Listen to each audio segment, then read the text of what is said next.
Y'all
ready?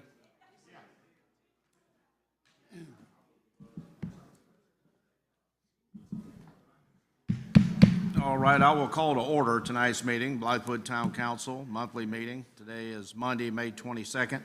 The time is now 6:01 p.m. Ms. Durst, will you please call the roll? And welcome, everyone. Councilman Ballman? Present. Councilman Griffin? Present. Councilman McHenry? Come on. Present. Councilman Brock? Here. Mayor Franklin? I am here, thank you. And Ms. Durst, was tonight's notification and posting of this agenda completed in accordance with state law? Yes, sir, it was. Thank you very much. Council members, before you is tonight's agenda. You're looking to modify or, Mr. Mayor, please, Councilman Brock. I'd like to propose moving executive session to item number, I guess it would be 5. Move it to the end. Move the executive session to the end. Yes. Okay. I'll second that. Okay.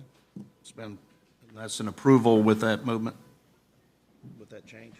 So Motion to amend. I'll make the motion to amend. Okay. Second. There's been probably a motion and seconded to amend tonight's agenda, to approve the agenda as amended. Any discussion? All in favor signify by saying aye. Aye. All opposed? The ayes have it.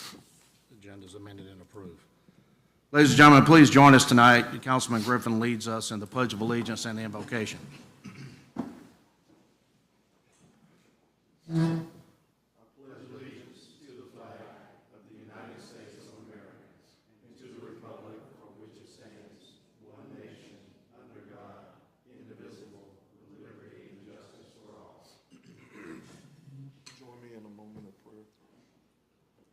Father, we thank you for this evening. We thank you for the safe trip here. We thank you in advance for the safe trip back. Please continue to watch over us, guide us as we walk through everyday life that you have preciously graced us with. We ask for all these things in your name we pray. Amen. Amen. Thank you all. Thank you, sir. We'll move to council members' remarks this evening. We'll start on my right and your left with Councilman Donald Brock. Thank you, Mr. Mayor. I want to welcome everyone here in attendance, everyone who's watching online, and those that will watch this in the future. I just want to say that we are here to hear what the people here have to say. I've responded to most emails and phone calls, and I will respond to the rest of them when I have a chance. And with that, Mr. Mayor, I pass it to the next member of council. Thank you, sir. Mayor Pro Tem Baltman. Thank you, Mr. Mayor. Welcome, everybody, and welcome those at home watching on YouTube. I'll be brief. Next Monday, of course, is Memorial Day. I'd just like to make sure, let everybody know to just take a moment reflect on what the men and women of our country did for us to give us the freedoms we have that sit here right now and do what we do. I want to thank our mayor and our town administrator and Miss Julie back there for placing an order for me. She ordered 500 grave flags. So I started today. I did St. Mark's Lutheran. I did the Sandy Level Baptist on Sandfield Road. I did Trinity, and I did half of Sandy Level Baptist Church today. But I can assure everybody here, if by Monday, the 9 churches that encompass this area, each will have a flag on their veterans' grave before Monday. And I take a lot of pride in doing that, and I know the mayor, I take a lot of pride in this town. They support our veterans, and it's the least we can do is to go out of our way and to make these family members of these people. It's a hard day for them. It's not a day of celebration by no means. It's a holiday, and I expect you to enjoy your day. But I'd ask you while you're enjoying your day with your family, do you take a brief moment and just think about what the day means and why we're here, you know, what it means to us and what it means to us who served, our former mayor, those of us that served and came out of it unscathed. We're the lucky ones. Those that didn't come home, those are the ones that we honor. I'm just proud to sit up here and proud of this town that we take pride in honoring our veterans. Thank you, Mr. Mayor. Thank you, sir, and thank you for what you're doing, Councilman Ballman. Councilman Griffin. Yes, sir. Thank you. So I want to say welcome to everyone here. I'll remain brief. Just real quick, Saturday, I want to say to my wife, happy anniversary, 7th anniversary. So we're celebrating our 7th this weekend. So with that being said, we have a lengthy agenda, and I'll turn it back over to you. Thank you, sir. Councilman McHenry. Thank you, Mr. Mayor. I, too, will keep my comments brief. Thank everybody for joining us here this evening and those watching or will be watching on YouTube. I'll echo Councilman Bachman's remarks on Memorial Day. Wish everybody a happy Memorial Day long weekend, but I, too, would hope we just don't count it as a long weekend. We certainly remember the men and women who sacrificed their lives to give us the freedoms that we enjoy here in this country. And Councilman Bachman, thank you for the effort you take to put flags out. That speaks volumes. I love riding by Sandy Level Baptist is the one I get to ride by and see the flags, and certainly honoring those people. I did want to give an update for the subcommittee that the mayor appointed last month. That subcommittee contains myself and Councilman Bachman, and we are heading up a sponsorship subcommittee which will have budgetary impacts for the 23-24 budget. We are trying to dovetail this policy the best we can with the new H-tax, A-tax, LAT tax policy that was passed several months back. So we have started that process, had a very good meeting. I believe we've agreed on a purpose and some ground rules for that. I do want to make it pretty clear as we're going to be discussing the budget further on in the agenda. It is certainly our hope that this sponsorship line item category within the budget would be accomplished by a budget amendment after the budget is passed. So any funds that would be used to support this line item would come out of the unrestricted general fund balance. It seems to myself, Councilman Bachman, that is the cleanest and easiest way to do this, not to hinder staff as we try to put this budget forward. Just leave any funds that will require to be part of the unrestricted general funds. And Mr. Mayor, with that, I'll turn it back over to you. Thank you, sir, and thank you all. Move to mayor's remark, and I'll be brief. Mayor's remarks. I'll be brief because I want to hear from all the citizens in here tonight. But I want to recognize Councilman Derek Pugh from Richland County. Thank you for being here tonight, sir. Also, former Mayor Keith Bailey, thank you for coming tonight, sir, and thank you all for coming. And I'll be brief, but we've had a great year for teen athletics in our high schools. We've gone to state championships from both high schools, Westwood and Blythewood. Tonight is the first game of the baseball state playoff against River Bluff, at River Bluff. And I believe on Wednesday, the second game will be here in Blythewood. So I encourage you all, if you're a baseball fan, come out. They play some great ball. And then if the two teams tie, it's a best-of-3 series. They'll play the neutral game at Gilbert High School, kind of a drive. But I want to recognize those folks. And thank Barbara Ball in the Voice. She's going to run a nice congratulatory note for us on behalf of the town to recognize these student athletes and their accomplishments. So, and enough's been said about Memorial Day. We don't do a formal event in the town, but what we do is informally put flags on the graves of veterans. So if your church is not involved or would like to be involved, please reach out to the town. We will get flags for you, and you can recognize your veterans, as many of the churches around our area do. That's what we're speaking about up here tonight. So with that, I'll conclude my remarks and turn over to Town Administrator Report, Mr. Williamson. Thank you, Mr. Mayor. The only thing I have to report is the artificial turf on the playground should be completed this week, so I appreciate your patience. But if you haven't had an opportunity to see it, it looks really good. That's all I have, Mr. Mayor. All right, thank you. Moving to approval of minutes. Council members, we have the Town Council regular meeting minutes from April 24th, 2023, the special call meeting of April 28th, 2023, special call on May 3rd, 2023, May 4th, 2023, and May 12th, 2023. Satisfied with those or have any changes? Mr. Mayor, if there are no changes, I would move that we approve the minutes, all sets presented. Second. It's been probably motioned and seconded to approve the minutes of the aforementioned meetings. Any further discussion? All in favor signify by saying aye. Aye. All opposed? The ayes have it. The minutes are approved. We will now move to action items tonight, and we will have citizen testimony where warranted. Part A is a second reading, discussion and approval of ordinance 2023.006, an ordinance amending section 155.260, Town of Blythewood Code of Ordinances to amend the minimum parking space requirement for manufacturing uses in the LI2 zoning district. Mr. Williamson. Thank you, Mr. Mayor. For this agenda item, there's been no changes from the town staff on anything related to the agenda item. Council member discussion. Mr. Williamson, there were no changes? No changes. And Mr. Mayor, I'd like to make a motion to approve ordinance 2023.006. Second. It's been probably motioned and seconded to approve the second reading of ordinance 2023.006. Any discussion? All in favor signify by saying aye. Aye. All opposed? The ayes have it. Second reading is approved. Part B tonight, second reading, discussion and approval of ordinance 2023.007, an ordinance to amend the official zoning map and zoning district classification for tax parcel R12500-03-01 from D1 Development District to LI2 Limited Industrial 2 District. Mr. Williamson. Mayor, the town has no changes since first reading.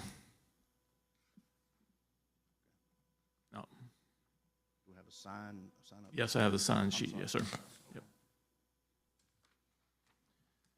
All right, we have several citizens signed up to speak. Mr. Gordon Fuller. Good evening.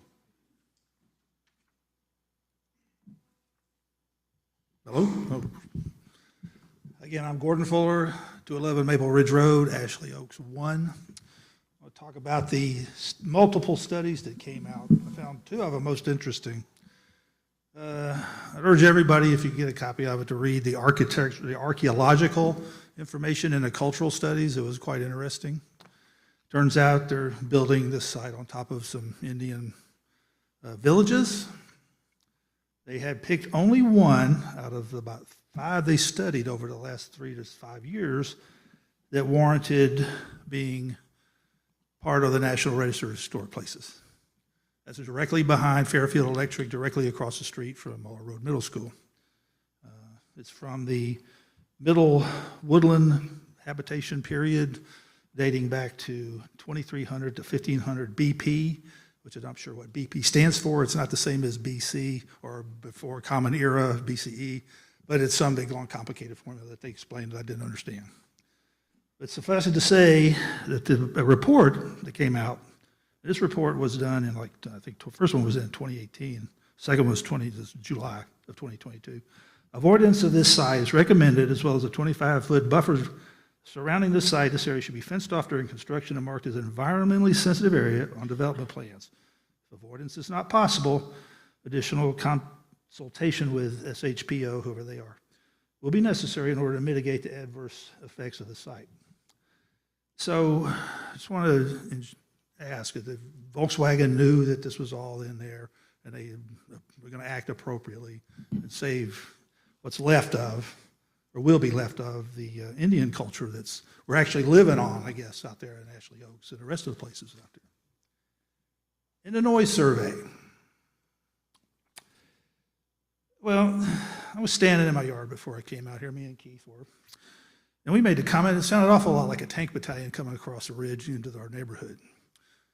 And the sound study came out and said that back when they took it in April, that at 6:45 a.m. on site location number 2, which is literally in my backyard, that the peak decibels was like 49 dBA, and at 2:30 in the afternoon, it was 49 decibels.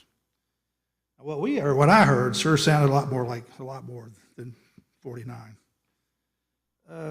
So then I read where it shows that the Federal Railroad Administration says the threshold is 55 decibels for rail operations. And they went out, and I guess they had done the sound plan system that they use as a computerized modeling study, which basically said, while the project is not anticipated to have a significant impact on the adjacent community sound levels or sensitive receptors, and is not impacted by FRA methodologies, which means rail operations, a 5-foot berm is included in the design. Figure 4, which is in that document,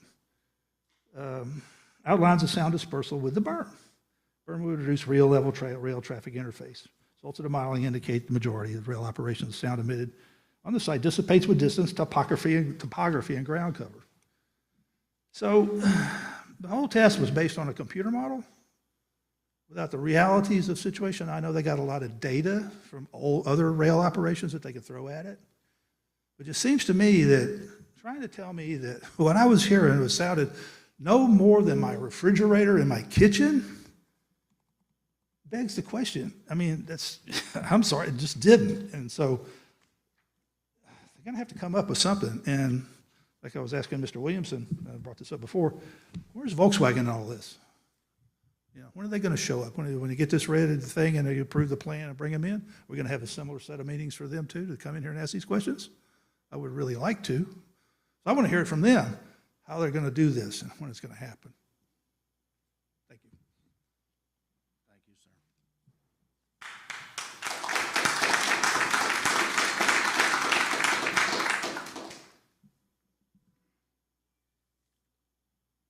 sir. Mr. Steve Abramson. Oh, I'm sorry, Mr. Rubel. Thank you, and thanks for having us again today. I didn't know the appropriate time to do this, but we had first reading. There were some follow-up items. We wanted to introduce the gentleman that did this noise study and let him explain it just for the good of the cause. Is this an appropriate time to do that? Yes, sir, please. Okay. Just a quick introduction. We have our team from Thomas and Hutton, a few different faces. John Colbreth, who runs a local office, he's a principal. Allison Steele, who's doing all the traffic work. She's meeting with South Carolina Department of Transportation every week. Brian Gwynn, who you've seen before with Norfolk Southern Railroad. And last, Bill Koffel. And Bill flew down here from Pennsylvania today to present. So if it pleases the council, I'd turn it over to Mr. Koffel.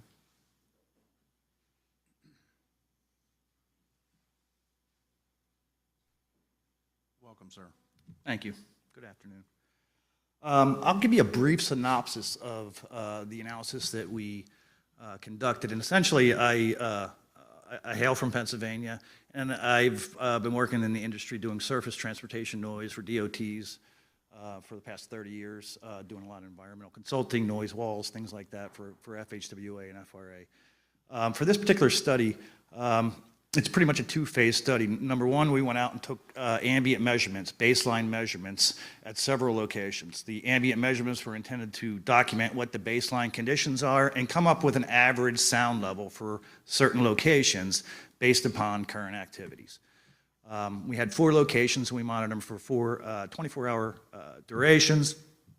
And what we found was to the south of the property, it was relatively quiet at 42 decibels for a 24-hour duration. And to the west of the property, it was a little bit louder, 45, 46 decibels. Now that baseline conditions then plays into how we determine whether there's an impact based upon FRA tech, impact thresholds, and I'll get into that in a little bit. The second phase of the study was to do a noise modeling study. We used a program called SoundPlan, and we developed a 3-dimensional model where we overlaid the grading for the proposed site over top of the existing topography with the existing ground cover, forested areas, and ground cover, and then overlaid the rail line, whether it's the inbound tracks, there's 3 tracks that come in, or the switching areas. For each one of the, the inbound, outbound train, we estimated the number of trains per day based upon a 214 car load, which was based upon, I guess, a phase 1 and phase 2 completion, a worst case scenario. So with 214 cars, we estimated, given 32 cars per train setup, and 2 locomotives, that's approximately 7 trains at that a day, spread out throughout the day. And we essentially use that on the inbound and outbound. As far as the switching noise, coupling noise associated with the switch yards, we identified area sources and identified, generally coupling is 90 to 92 decibels. So we identified the area where the coupling and unloading and shipping would be and assigned a 92 decibel area source to that. And then we made our projections based upon, those modeling parameters and the 3-dimensional model that we built. And also, I mentioned a 5-foot berm that was modeled as well. So we took the results of the SoundPlan model and we compared it to the results of the monitoring study. And what FRA says is, for an intermediate impact, if you have a 10 decibel increase over your existing sound levels, it's a moderate impact. 15 decibels is severe. What we found was, based upon the distance, the offset, where the rail lines and everything were in relation to the berm, that essentially, by the time it reaches, the properties to the south or the west, it dissipates to the point where it is not considered an impact based upon FRA thresholds. And again, that's a 10 decibel increase. So once we compared, the ambient conditions to what we projected in the future, and it's below, I think the greatest increase that we got was about a 3 decibel increase at several homes, which is a noticeable increase. It's noticeable, perceptible, but it's not to the level where it's a community impact, a community noise problem. Generally, those kind of things are within the first 100 feet, 200 feet of a rail activity. These cars are moving at 10 miles an hour. They're not doing 60 miles an hour down the road or down the rail, freight train. So, and there's no horn. So, while there is some noise associated with, bringing the trains in and out and the coupling and the activity associated with shipping and receiving, what we found that it was below the FRA impact thresholds.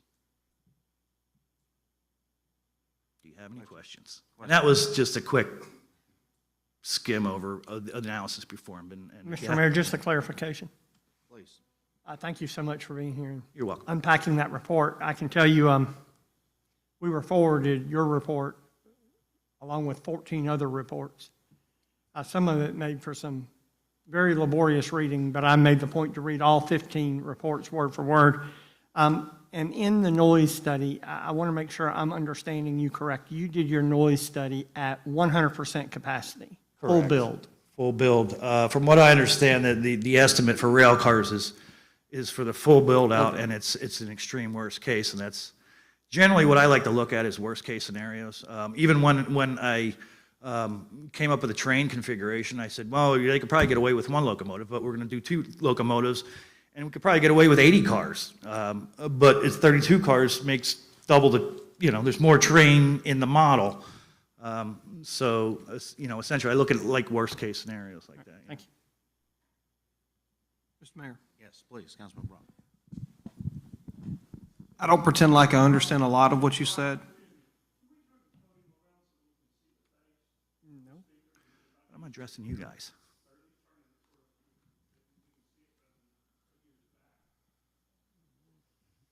So, please, if you can do it. Thank you.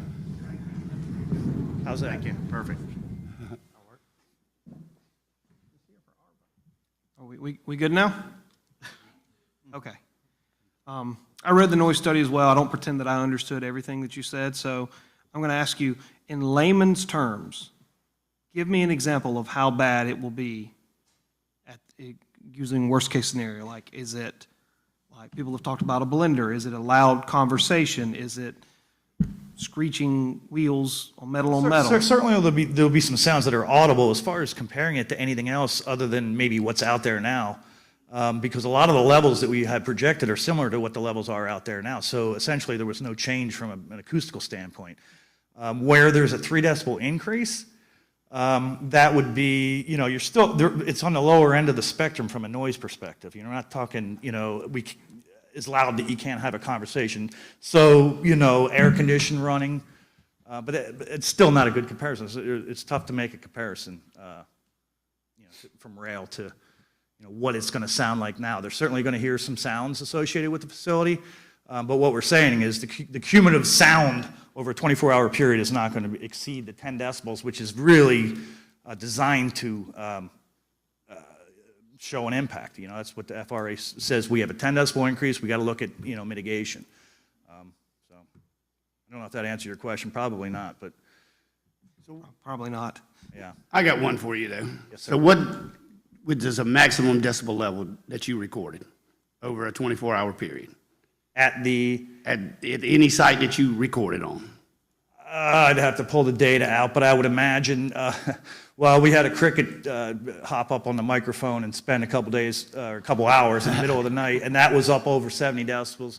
We had some over 70 decibels. So that still falls within the Richland County sound ordinance of 80 decibels between an hour of this hour and this hour. So they've got an ordinance in effect. It could be from 7 a.m. to 7 p.m., 7 p.m. to 7 a.m., and your levels are still below what Richland County allows as a noise ordinance. Yes, sir. The other sound level that we had measured was there was some land clearing along the utility right away within about 100 feet of the sound meter, and that was, I think, it averaged around 60, 65 decibels, and there were chainsaws running and things like that. So still just the same level that Richland County has a noise ordinance, and those levels are beneath the level of their ordinance.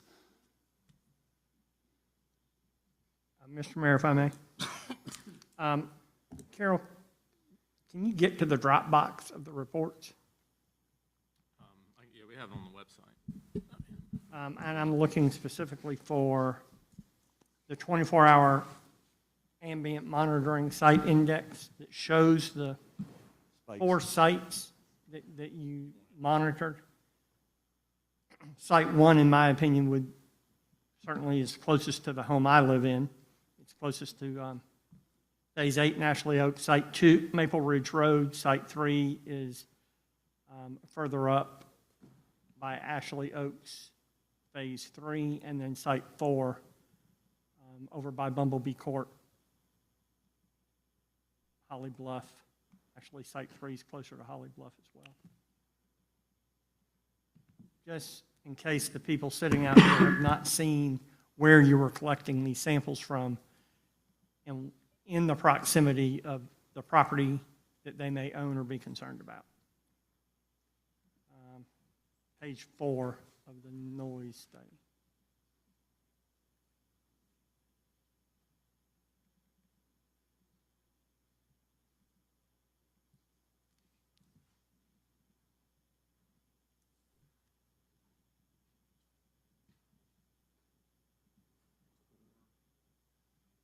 I'm sorry, page 5.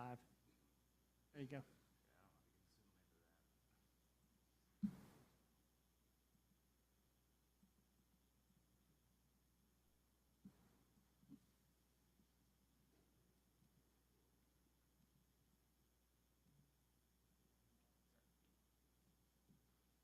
Just my point being, through your 24, I know how many cars come in and out of Ashley Oaks 4 through 7, 8 and 9. It's an amazing number of cars, trips a day. So I just wanted to point out the 4 locations where you put your 24-hour sensors, you clearly picked up traffic from homes. You certainly would have had to at 1 and 2. Yes. Probably all of them. Now, with that said, we stayed on off the residence property, so we were Right. kind of in the woods. Okay. But yes, it definitely picked up, community sounds. And we noted that in the morning. You could see, a baseline, and then, at 6 a.m., 7 a.m., when everybody wakes up, it goes up a little bit, and the birds wake up too. You have bird noise. So, But you didn't go drop these sensors in the middle of the 1,600 acres. no, sir, they were specifically designed to get as close as we could to some of these residential homes that document that, Just pointing, I baseline. think that's important as a baseline as well. Thank you, Mr. Mayor.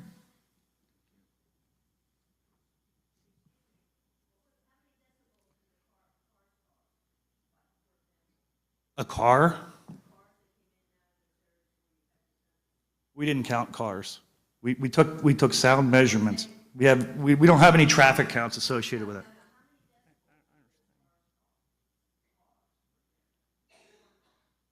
A car generally would be 55 decibels, a truck would be somewhere around 85.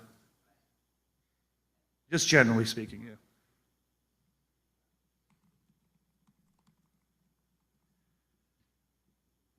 Other comments? All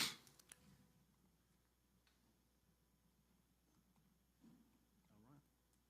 Well, thank you for coming down today.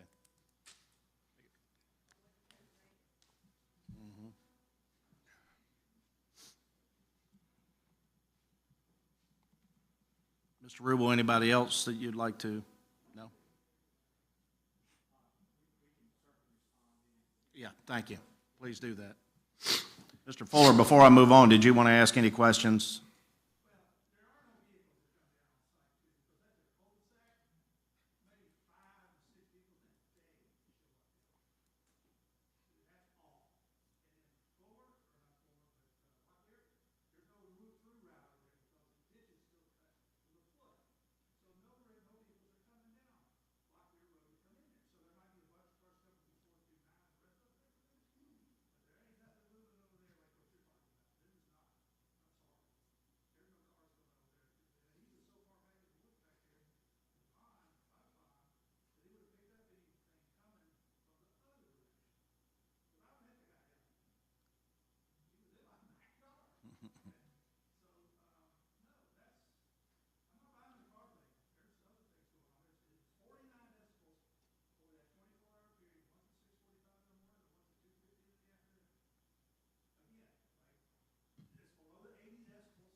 Mr. Mayor.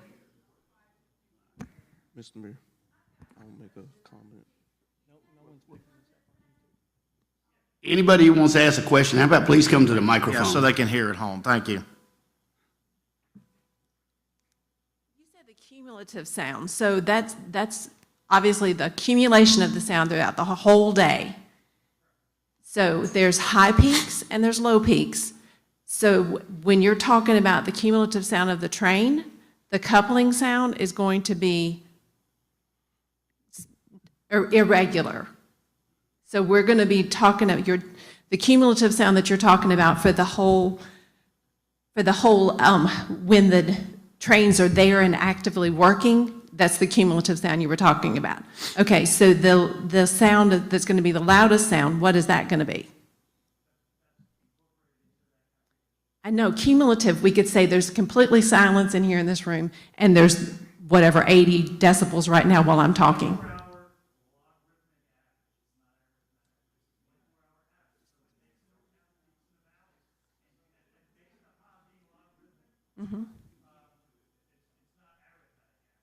Okay, and what was the cumulative sound?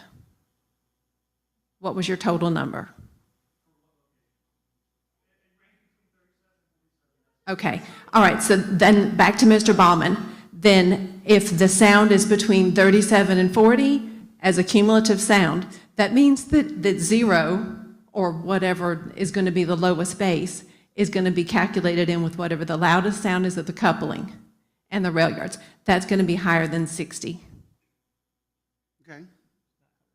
That's going to be higher than our conversation. And that's going to be occurring 24 hours a day, outside of our windows, waking us up at night.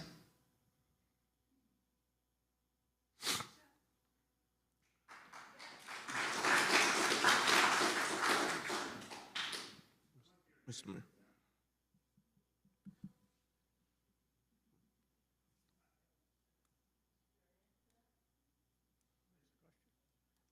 Mr. Mayor, Mr. Mayor, could the gentleman from Norfolk Southern come to the microphone and are you guys going to be operating the moving trains 24 hours a day?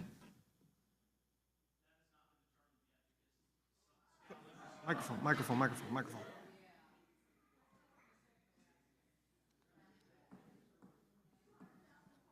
We'll switch the cars whenever Scout Motors tells us to. How long do So you? if they tell us to switch it during the day, we'll do it during the day. If they tell us to do it at night, though, we'll do it at night. Do you know on average how long it takes to load a rail car? A typical rail car, I mean, you're driving the vehicles on. Yep. So, I mean, they probably, I think the initial phase and the first phase, they're going to have 60 cars on spot, meaning 60 cars at the facility. They'll load those throughout the day, so it's not like they're all loaded at one time. Yeah. As the vehicles roll off the assembly line, they'll roll onto the rail car. So it happens throughout the day as far as the loading is concerned, and then we generally will pull the cars at the end of the day. Okay, so when they're loading the trains are not moving, correct? No, And if the trains aren't moving, they're not making any noise? no, they're driving the vehicles onto the rail cars when they're stationary. The rail cars are not moving. So the couplings will take place sporadically, would that be a fair statement? Yeah. Couplings and decouplings will take place sporadically? Yes. Yeah. So I think the notion of there's going to be 24-hour-a-day train noise is just, it's not factual.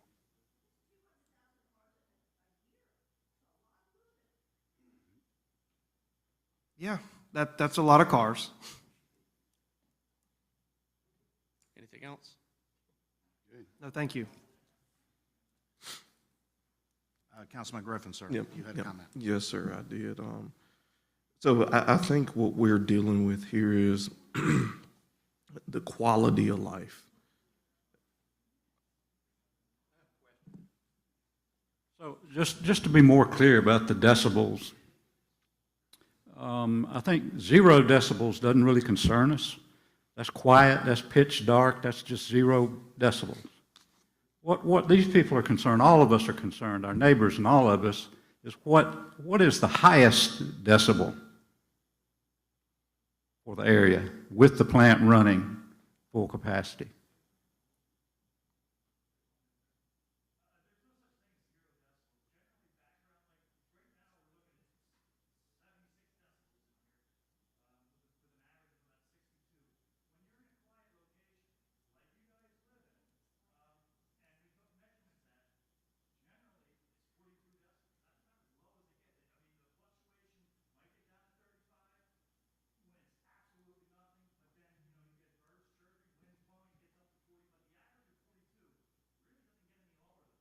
Okay. What about the highest?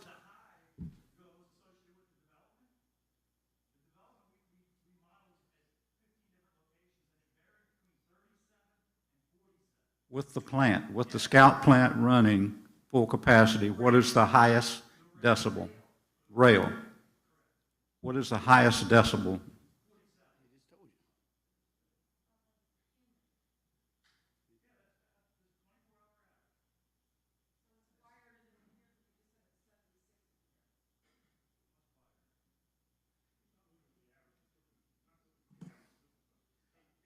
Yeah, the only thing we're concerned about is the highest noise, the highest level of noise. Mr. Williamson, can you pull up page 3 in this noise study? It has a layman's explanation for some of these noises. And looking here, it says rainfall is 50 decibels. I think most people would agree that rainfall is actually quite relaxing. Or does rainfall get on everybody else's nerves too? I'm just trying to figure this out, where we stand.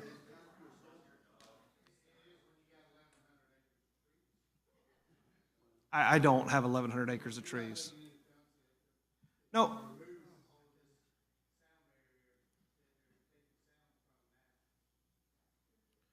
So,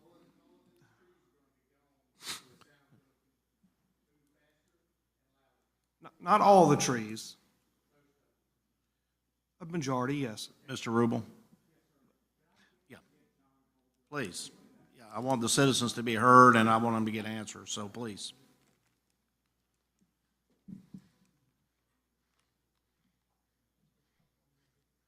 Welcome. As it relates to that, we've met every ordinance as it relates to leaving buffers. So there's, in the south, there's a 50-foot buffer. If you look to the west, there's actually a bigger buffer than that, because we're really right where Site 2 on this map and up, there's some clearing in that area now for some utility scenarios, but that whole pond area right there, those trees will all remain. There's more trees that'll be remaining to the bottom right. Well, he is. Okay. See the well, cursor? He's got the cursor. I don't have a cursor or a pointer. So he's fine. He knows what I'm talking about. He's seen the tree mitigation plan. So the buffer zones have all been met by the town ordinance or Richland County's ordinance, whatever did apply. So every tree that's supposed to be standing related to this type of development is standing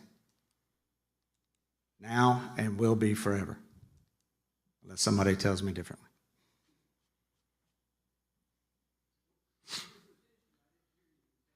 I'm with Thomas and Hutton Engineering Company. Whoa, that's over 70 for sure.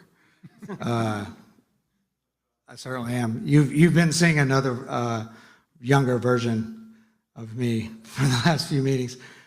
Right, well, Corey, it was Corey. We had to send Corey off to deal with another matter, so instead of me doing my other council meetings, I'm coming to this one. So, but that's the buffer situation, so.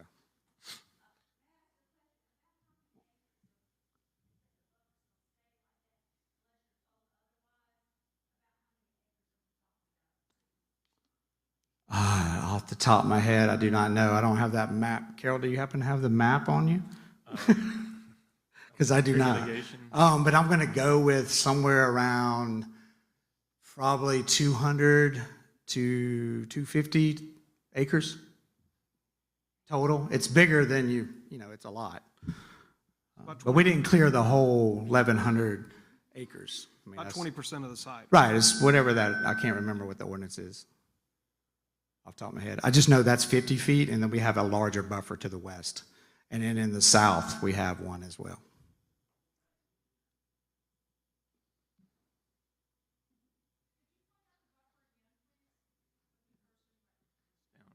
Well, there's 50 right foot there. buffers right here. Yeah, Carol knows exactly where it is. So it's there, So right here, and then it goes up. and then all of that is, All is actually a wider buffer here.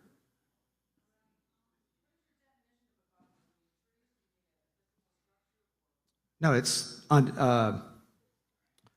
we're not taking any trees down. We're not touching it. It's a standard buffer that's in our ordinance.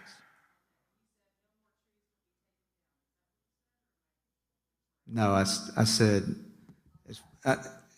as far as we know, as I'm standing here today, the buffers that are outlined are the buffers that will be maintained forever. Well, that Carol has that map. He certainly does. We'll put that on the website as well. See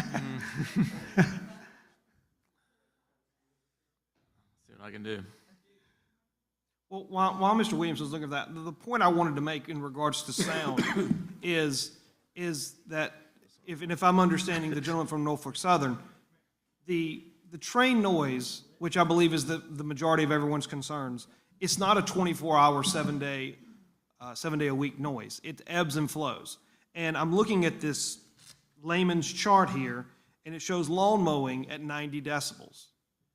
Well, okay, But no one here objects to someone mowing their lawn for 2 hours during the day. Okay, well, okay, all right, that's a separate issue. And we, in this council, I believe, had addressed the fact that we were going to look at hours of operations, or potentially our own noise ordinance.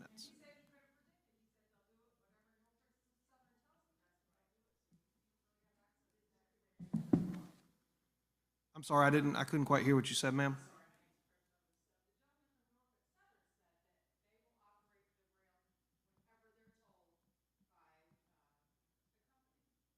The company still has to operate within the bounds of the law. I think we was talking about two different things now. I think we need, can you come back up here, please, from Norfolk Southern? Well, I'm sorry, what was your first name? Ryan, good, me too. But, and you have experience with automobile manufacturers? Okay, so I think that's what we need to explain here. So trains don't come in and out all 24 hours a day. Don't they come in with a section of cars and sit? And as the vehicle comes off the manufacturing plant, it's loaded until X number of cars is full, and that's when they come in and couple and take the cars away. Can you describe that? Sure. Every day there will be some cut of empty cars that will come into the facility, and those will then go from the yard and be spotted into the loading facility, which is on the western side of the plant. Once those vehicles are loaded into those rail cars, they will be pulled out of there, and they will be put together, and then they will depart. As far as the hours of operation, the plant itself is going to run 24 hours a day. The plant is going to run 24 hours a day. But whether we need to load and switch cars 24 hours a day, we don't know. And when they double the size of the plant at some point in the future, I don't want to say today that we'll never have to switch a car in the middle of the night. It may be it may be necessary. But right now, based on what we know from the customer, we're going to try to minimize that as best as possible. Mr. Mayor, Yes. Go ahead, please, Councilman. I'm going to direct this to you because you're moderating this meeting. But when we have a gentleman up here giving expert, and I would say expert opinion, he's a Norfolk Southern representative, it's extremely rude to sit out there and let these people talk over him when we're trying to get information from him. Objections noted. I'll give everyone a chance to speak. Please let them speak. Thank you. So they bring in several, more than 2 or 3 cars, a great many deal of cars, and then they're all loaded, and then they couple and leave. Yes, sir. So it's not like 24 hours a day like we're talking about, so. No, sir. I mean, and there are inbound parts coming in as well as outbound vehicles. So there's activity for auto parts coming in. There'll be trucks coming in. There'll be all kinds of activity as far as transportation is concerned. So if it's not, and they still haven't told us what's moving by rail. So we don't know that they may decide they want to truck some parts and they may rail some other parts. For every one rail car, it's 4 trucks. So, you know, there's an impact one way or the other. If that answers your question, sir. Yes, sir. It does, thank you. Yes, ma'am. How about get them to the mic?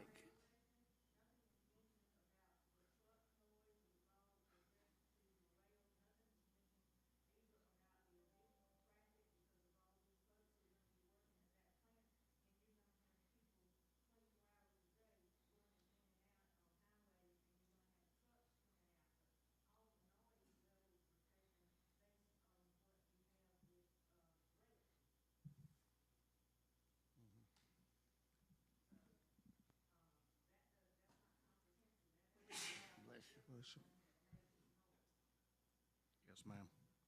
And we've been briefed, our council was briefed by Scout Motors this past week individually, and I had several questions about that. And just so you know, if you don't know, and I don't speak for Scout, just what my understanding is, they're putting a new interchange on I-77. The employees will use that interchange and enter from the east side of the facility, which is right on I-77. We can already hear I-77 traffic. When I go out on my back deck every night, I can hear it. So people coming to work during 3 shifts, I'm assuming, they're going to do 24-hour operations. They're going to be on the east side by the interstate. So that's one thing we ask about. Community Road is going to be expanded. Instead of the little two-lane thing it is now, going all the way down to Kyoto and Coca-Cola and all the rest, it'll be wider. And we, as citizens, also can use that interchange, which will free up a lot of the traffic problems we have up here in Blythewood. So I see the mitigation plan of that expansion of Community Road and a new interchange as very beneficial to us as a whole. But as far as noise, people coming in and out, to me, I'm not a sound expert. I don't work for Scout Motors. It's not going to be any different than I-77 traffic that we hear now. Yes, ma'am.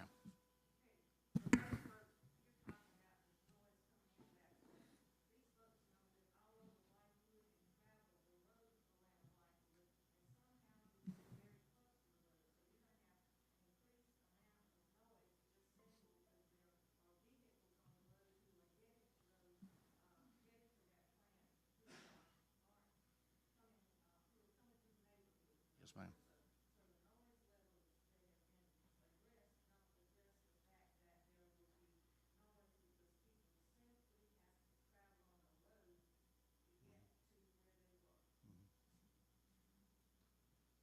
Yes, ma'am. Thank you, Brian.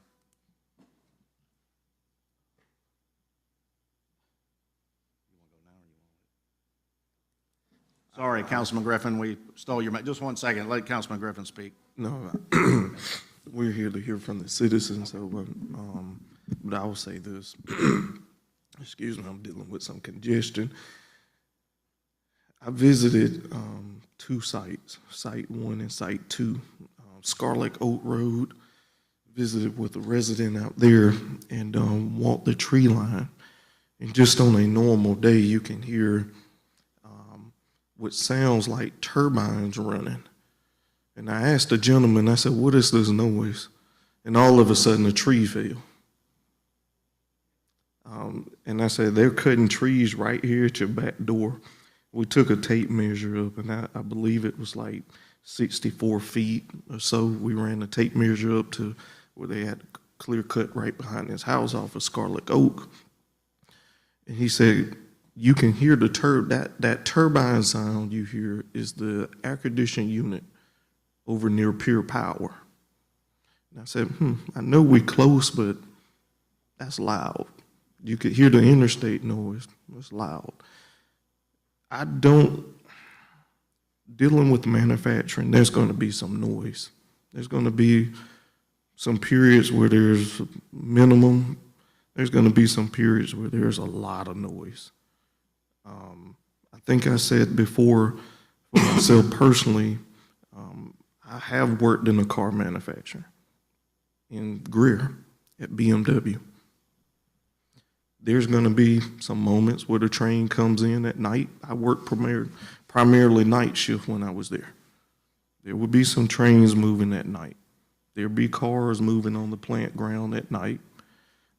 One thing I don't know what Scout will do, but I know what was done up there when vehicles were moving in the outbound lot. For safety reasons, they blew the horn. They would come up to stop signs. They blew a horn to kind of keep you cognizant of constant movement of vehicles. There's a lot of people. There's a lot of movement of vehicles and equipment moving through the facility. So a gentleman or a lady blowing the horn as they moving cars about the load, it's a normal horn. That's going to be audible through the night air. It's quiet at night here. Also, lastly, before we get back to citizen comments, I think we're disturbing quality of life. As I sat out here visiting people, walking through the woods, looking at drone footage, talking to plenty of people, we're disturbing the quality of life, and I think that's what everyone here is concerned about. I'll say it again, I don't think anyone in this room is against providing quality jobs. That's the American way, providing quality paying jobs, but I think that everyone is concerned with the quality of life that they have bought into. People in this room bought into Blythewood. We all bought into Blythewood.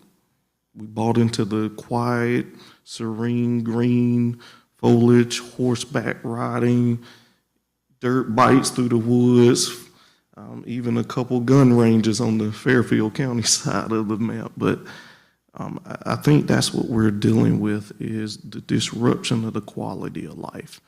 And I know Scarlet Oak, when I stood back there, if I could hear it, I know the other area is going to hear it. And I'm sorry, former Mayor Bailey, I'm put you on the spot with this comment. I was on the phone with former Mayor Bailey a couple hours ago as I was traveling back from Charleston, and I said, Keith, what is that noise in the background? He said, that's you guys. It was loud. And I said, no way. He said, yes way. All day, and that's exactly what he said. It woke him up this morning. Sounds like a tank coming through. It was loud. So I get it. I don't know about the noise study as far as the simulation piece. I understand simulation. I do it every day for my job. I get it. Simulation is a great tool. Reality is even better.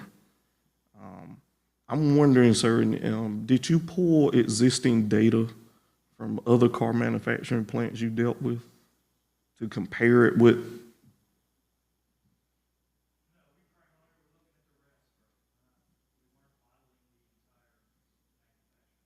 What did you pull from other rail spurs? Get my verbiage right.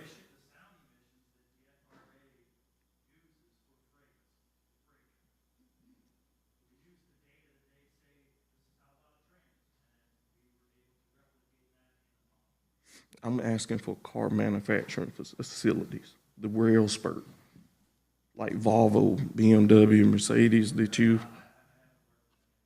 Okay. All right. Thank you, Mr. Mayor. Thank you. I'm going to keep us on track. I'm going to go down the list on who's.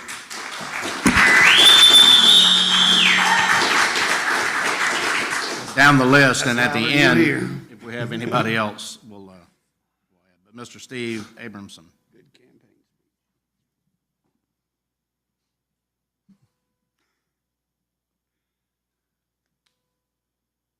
Welcome. I'm Steve Abrahamson. I live at 5 Maple Ridge Court, Phase 1, Ashland Oaks, same place where Mayor Franklin's at. And a lot of things that been already said I was going to say, but the study that they did, and correct me if I'm wrong, sir, I don't know your name. Bill? Well, Bill, didn't you say they got the readings locally here? I know you got a study and a program to use in the topography of the land. All right, now, a lot of that woods isn't plowed down yet, all the trees. Now, how far were they in clearing the land from the buffer of Ashley Oaks? You know, for site 1, site 2. That's my first question. I can hear them right there in our backyard, just like Mr. Griffin said. It sounds like watching a World War II movie and the tanks and the squealing of the treads. That's exactly what we're going to hear with the rails.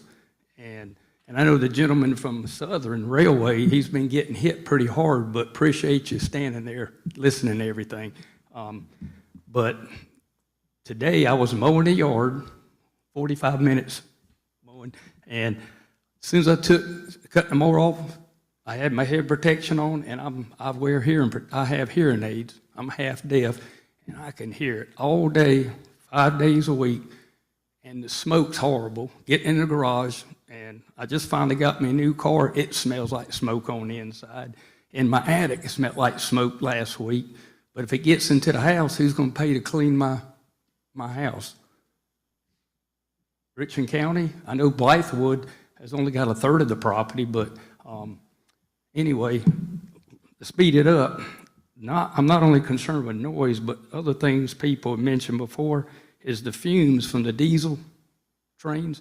There's been studies say long-term, and what I mean by that, if they're going to run 24/7, I'm going to be there. I've been there 22 years, and God help me live another 22 years, but the constant smoke inhalation, and I've got respiratory issues. I'm asthmatic, and we had embers just floating everywhere. The other Saturday, I got pictures on that here. You probably seen it. So do you, Keith. But anyway, the prevailing winds seem to come right over our neighborhood. And that's one of my concerns long-term, and not including the plant. They're going to paint the cars there. What are we going to get? They're going to have scrubber systems and things like that. There's so much to ask about what they're going to do in the plant that's going to be venting off the rooftops for chemicals and that. And we need sensors around our neighborhoods. They did that with International Paper in the town of Eastover, got monitors out there for certain chemicals. We need to see the MSDA material safety data sheets to see what they carry. And I'd like to see the CEO of Scott Motors here at a special call meeting with everybody that's concerned so we can get a lot of questions that they can't answer tonight. And the thing is, it says railways toxic emissions are tied to higher cancer. And let's see here. It says, imagine living next to a busy rail yard, which is Site 1, with trains and trucks in constant motion all hours, days, and the night, and it will be when it's peak.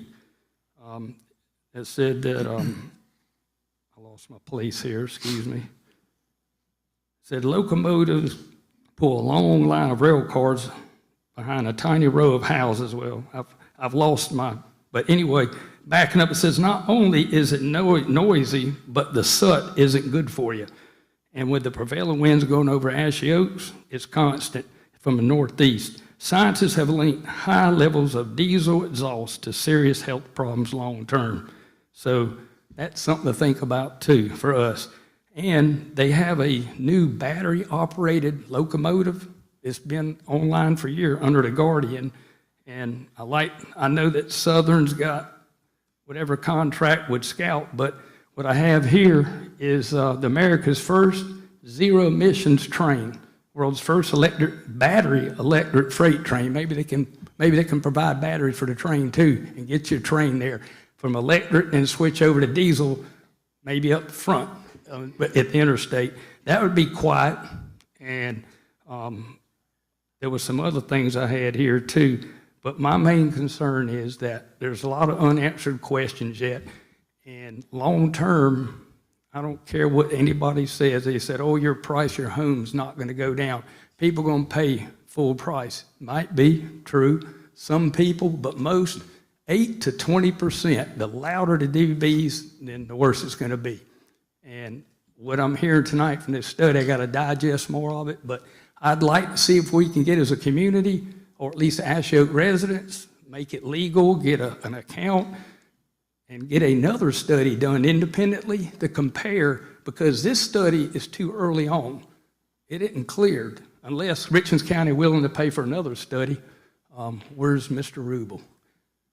That's what we need, maybe somebody from Richland County to say, hey, let's do one more study after they clear the woods out, because this really isn't conclusive at all. I just can't buy it. I'm sorry. And I hear this every day, day in, day out, just with the equipment and the berm. Hopefully, Mr. Rube will get the money to get a berm at least 30-foot high, I'd like, and then maybe put a retaining wall like the Great Wall of China. I think I would be happy then. So if they can spend that kind of money on a wall like that, so be it. That's all I got this evening. Thank you, sir. Thank you.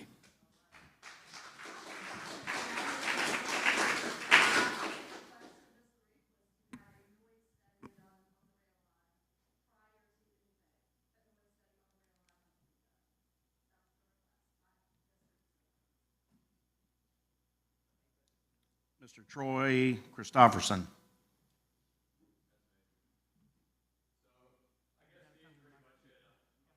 So they can hear you at home, because We we're need the recording. microphone. Yeah.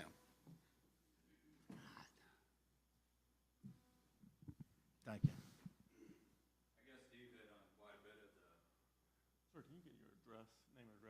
Troy Christopherson, 7 Maple Ridge Court, right next door to Steve there. He hit on pretty much all the things I was going to talk about. And as the other neighbors know, I've done a little bit of burning in the past, and have calmed down on it, only because the trees in our neighborhood kind of soaks everything in, and it lingers around pretty good. So the one thing I've noticed, and I don't know how much longer are they planning on cutting and burning? I mean, where exactly is that all happening? If somebody'd like to point that out on the map, how much longer we got of cutting and burning on that? 4 or 5 months? And is there anything that they can just haul it away versus burning it away, or? Go ahead, please.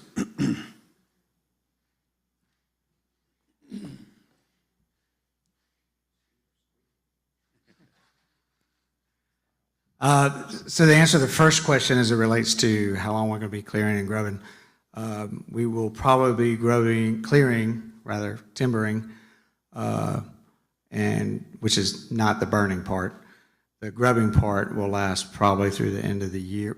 I would say to about probably end of September, November at best. We are meeting all the regulations associated with burning, which is 1,000 feet from just about everything. And we did actually chip in the areas that we were supposed to, chipped and carried, where'd it go? And carried them off. So we are following the rules set down by the state. DHEC actually visited the site and told us that we were following the rules, and they appreciated it and left.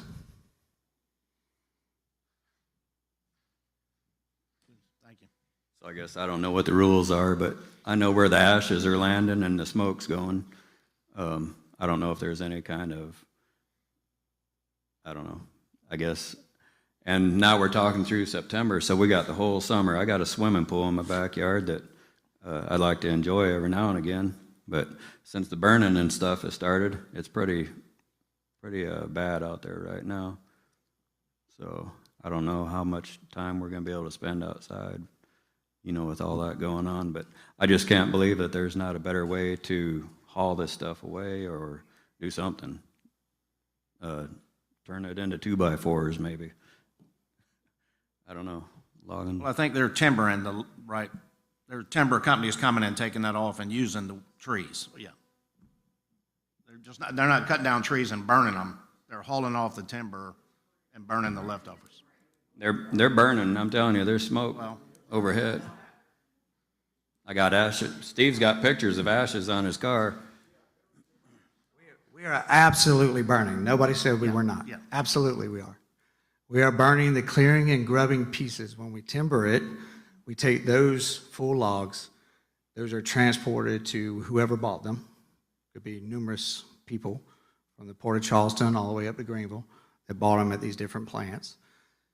Then we grub it, and that's where you take the root balls out and you push those 1,000 feet or more away from any area, and you have to have it in a 30 by 30 pile square. And then you can burn that, but we're not burning the logs. That's being timbered and taken off and made into 2x4s and all that kind of stuff. And that answer the question? Thank you. I don't know, is there a way there to, you know, when you got the root balls and everything, I don't know, they're building berms and everything, why don't you just bury them instead of burning them? Pack it down.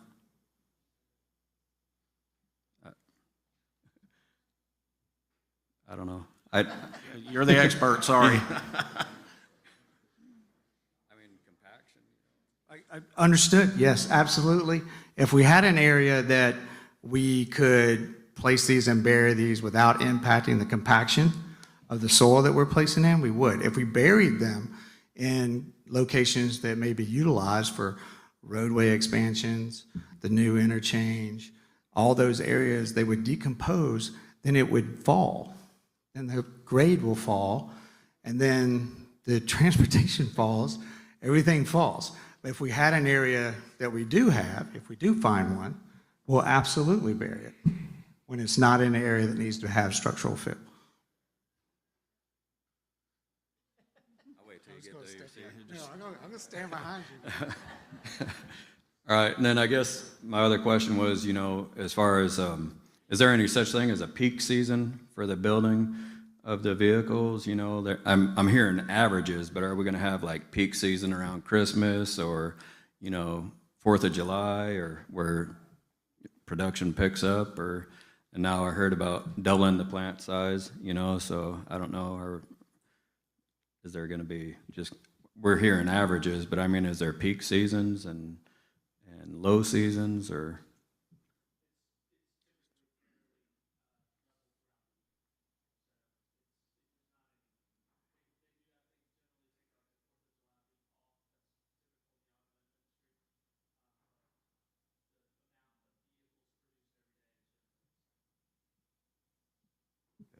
I guess that's about all I got. Thank you.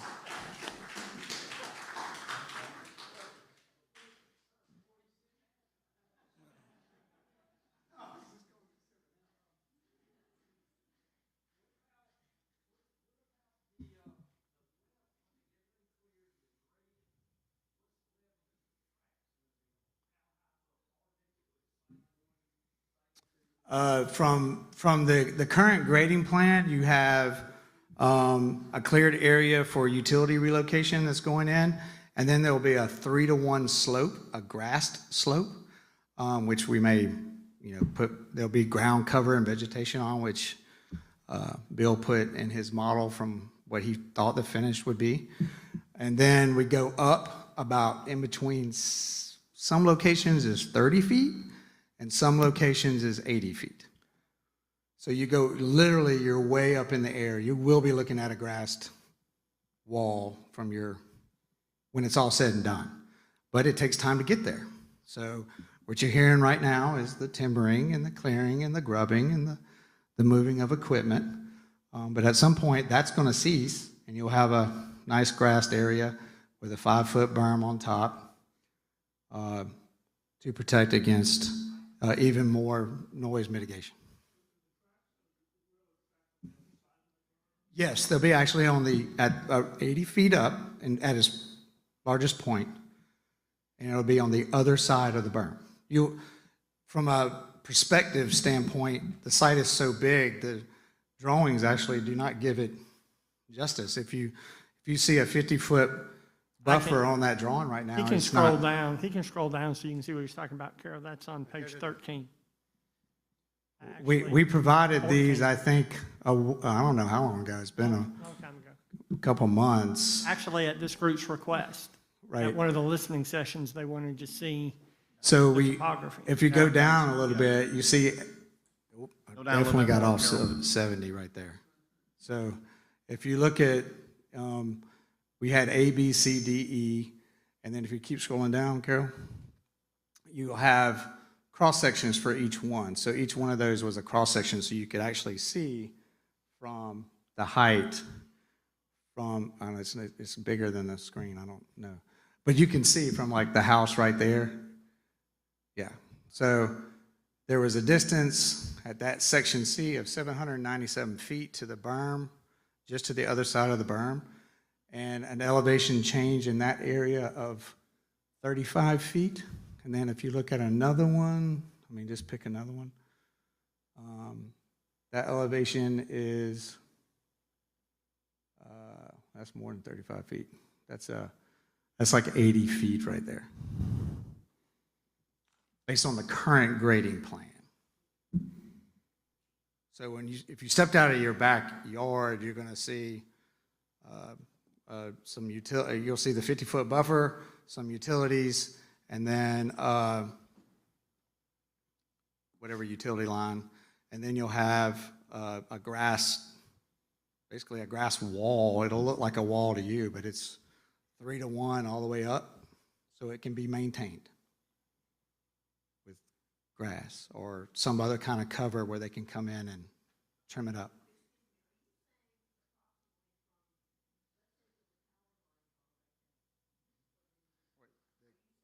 The existing power line?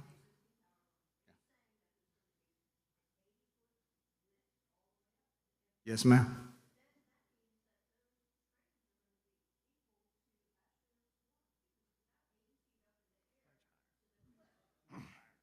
It's higher. Yes, ma'am.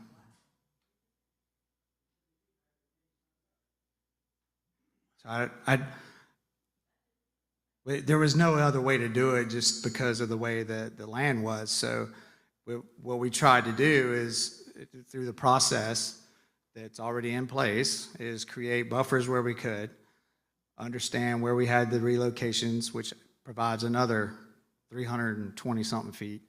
Plus you have another 800 feet or so to even get to the rail. And not only that, you're looking up. From your perspective, you would only see the nice grass hill, for lack of a better word.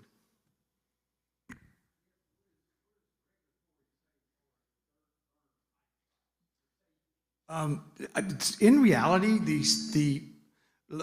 as engineers, we have to go on what our regulations say. The rail, Federation Rail, I'm not a noise guy, but when somebody tells me to go do something, I look for federal, state, county, local regs. Well, rail is governed by federal. That's a federal rail thing that he worked from. So from my perspective, and what was, I had a point there and I forgot. But what was your question again? Oh, so the noise study, that's right. The noise study came out with doing nothing, 0. The noise study said there's no need to do any mitigation. You're meeting all federally regulated requirements. As an engineer, that's what we do, right?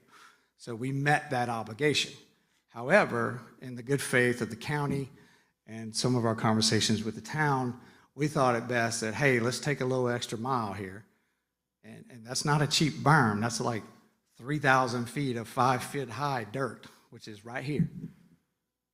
So we decided to put that in. It's 3 feet on the top, 3 to 1 down. So it's going to be a nice sized berm. You won't even be able to tell it from your backyard because all you're going to see is a higher slope.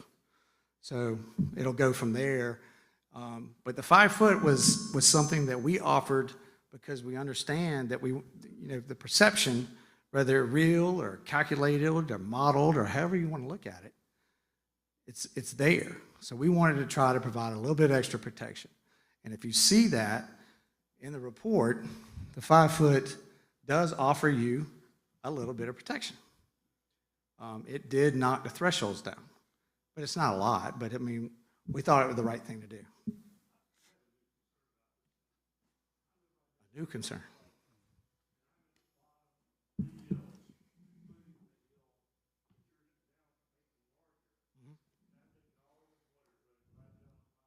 Nah, that's not going to happen. Well, first of all, we have a state regulation that says it's not going to happen. A state regulation with the South Carolina Department of Health and Environmental Control says that you can have no more water than you already have now, period.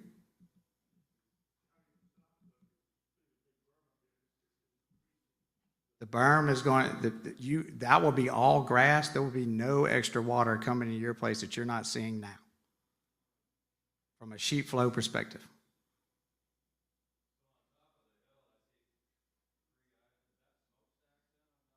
No, sir, that was us trying to draw a train in, and we kind of suck at that. No, the smokestacks are really far away from you. No, there's no smokestacks. I'm just kidding. Yes, sir.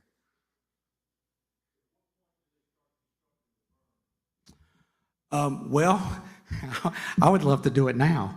However, we have to put that 80 foot of fill in. So we have to do that first, and that will probably take us at least till September, October. That's a lot of dirt that has to be moved. And that's what quite honestly, as some of you have mentioned, that's probably what you're hearing right now.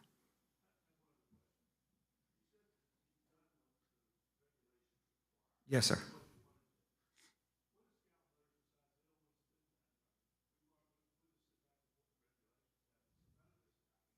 No, sir, they don't have any control over this. This would be Richland County. So we're doing this. This is happening as far as the berm and things. Yes, sir.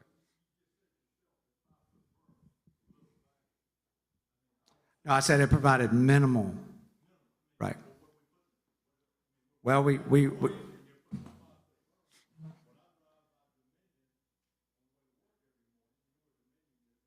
I do know where it is, yes, sir. Right.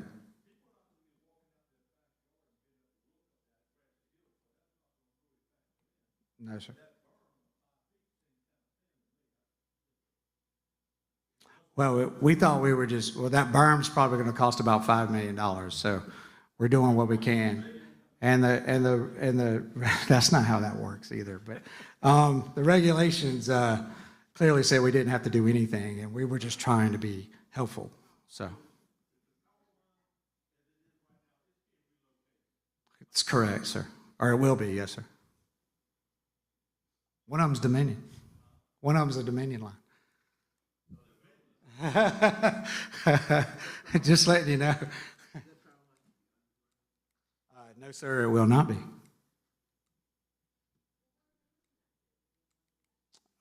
It's shown on that line, on this drawing, somewhere on that drawing. Yeah, right there.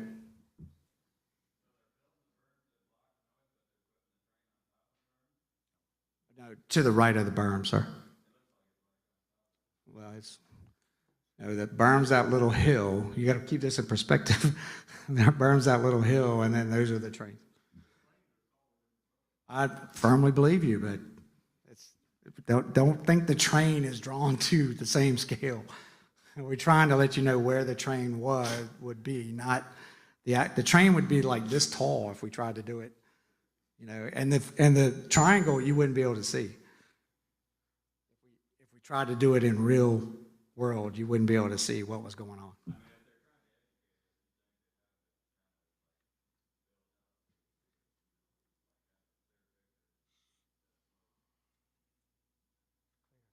No, that's a clear picture. What do you mean?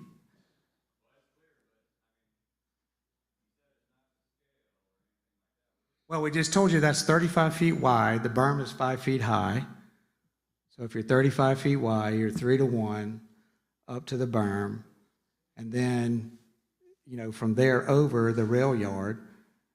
So, I mean, I don't know, to give you some perspective, you know, we didn't do a cross-section of what a real train and what it is to 5 feet, but 5 feet to me is about here.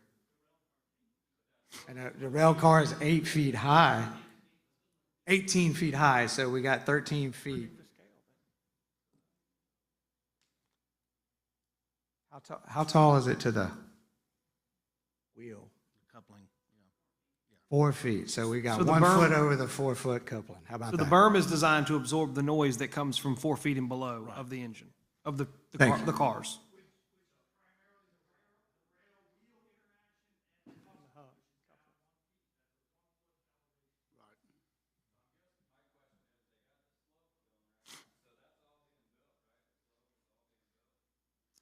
Yes, sir, it will be.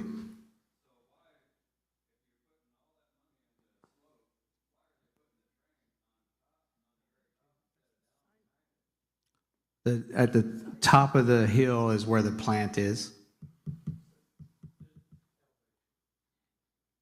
that what he was asking? Do you have another one through the bottom? Right there.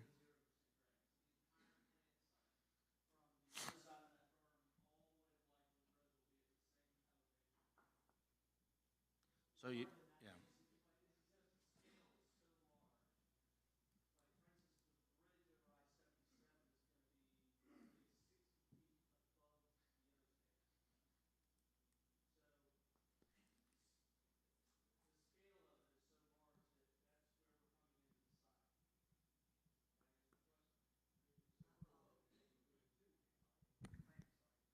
Do I now? Yes, sir, it will. And about 780 feet away. You will, I don't know if you'll be able to see it. I kind of doubt that.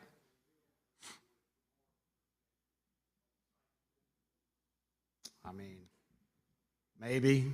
I I haven't been down and looked something up at 80 feet at that perspective and that close, so I don't know what I would be able to see. I imagine if you got further back from the berm and then looked up, you might see something, if I had to guess.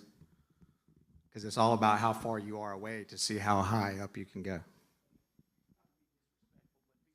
Chris? There's a group microphone back there.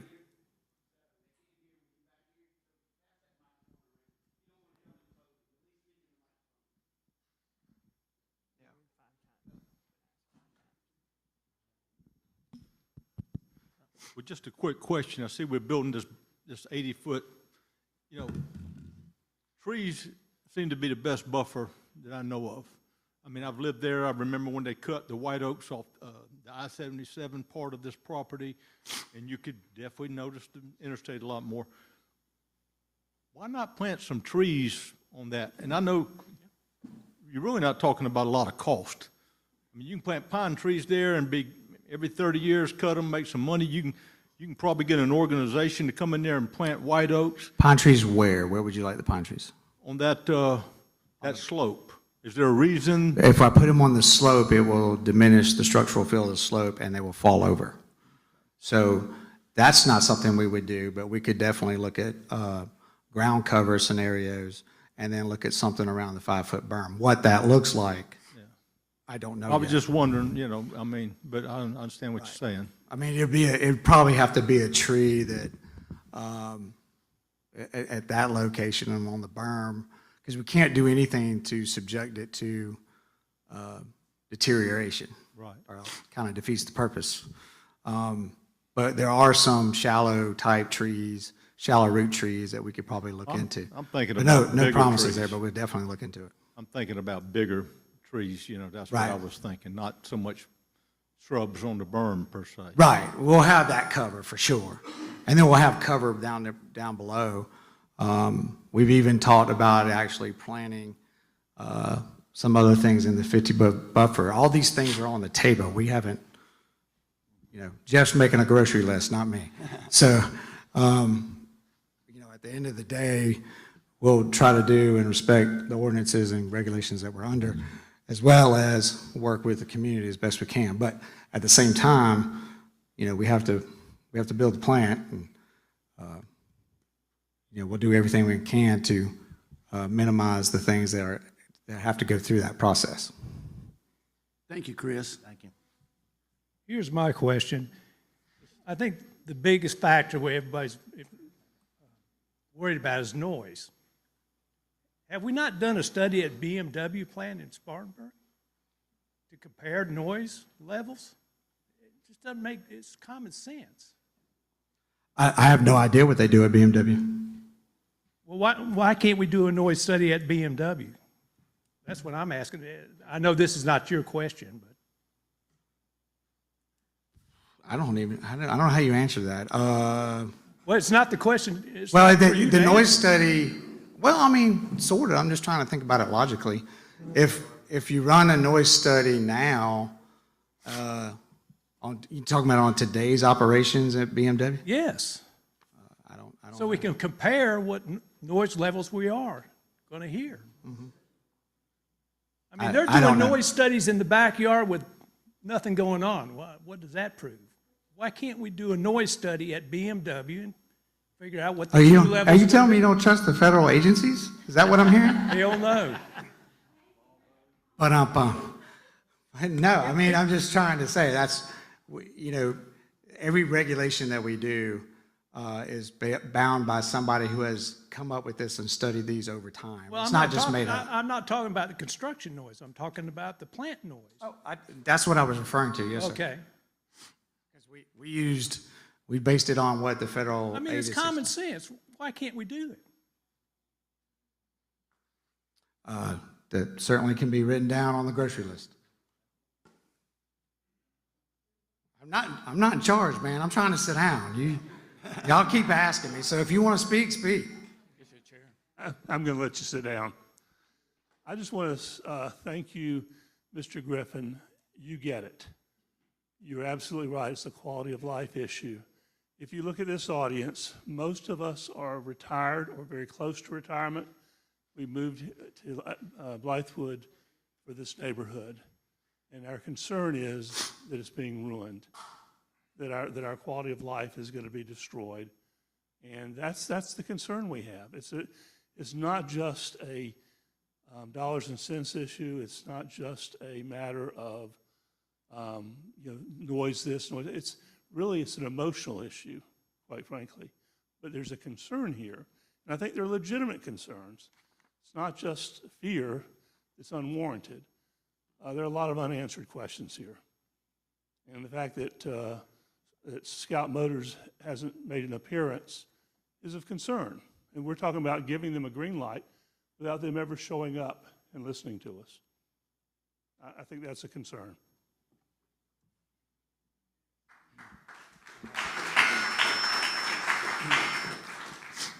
Just want one more thing I want to ask or tell you. After what this gentleman said about the noise study, well, BMW, Volvo, and Mercedes, I think, are here in our state. Well, they were considered enough to keep the rail yards and everything away from the communities. They don't have it crammed right there in between neighborhoods like Scout Motors has done. And that's why I asked that the CEO, he met the governor, met you, went out to dinner. Well, he needs to come to Blythewood and meet us soon. Because as far as I'm concerned, this project needs to stop until we get some questions answered, and it's muddy waters. And you know how Volkswagen was in 2015. They intentionally changed the software on the emissions on the cars. So what are they going to do here? We've got a lot of unanswered questions about the leakage possibly with these lithium-ion batteries in the water around our communities. And once it gets an aquifer, which some lady said last time, we're in trouble.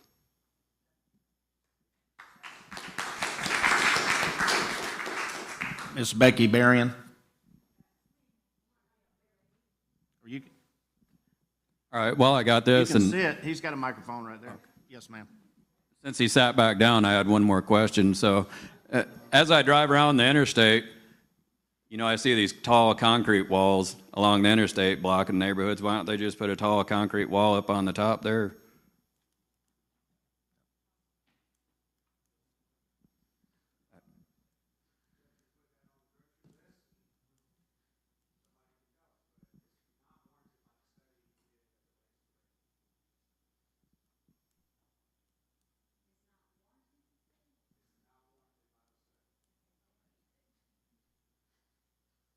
I guess I don't understand what that's supposed to mean. But does everybody else?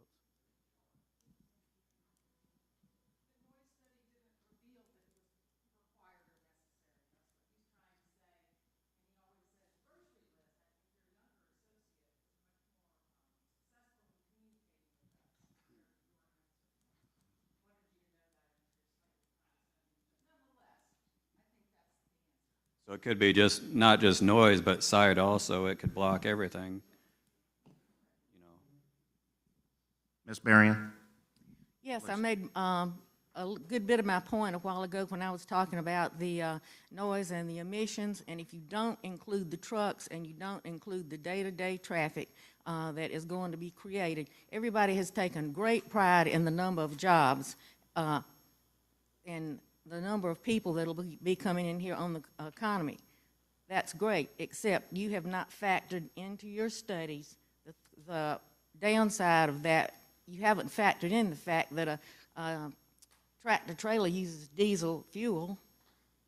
You haven't factored in the amount of traffic, the emissions that are going to come from the amount of traffic that are going to be on these roads. And the other thing I want to know is, what are you putting on those green root balls to get them to burn in the rain?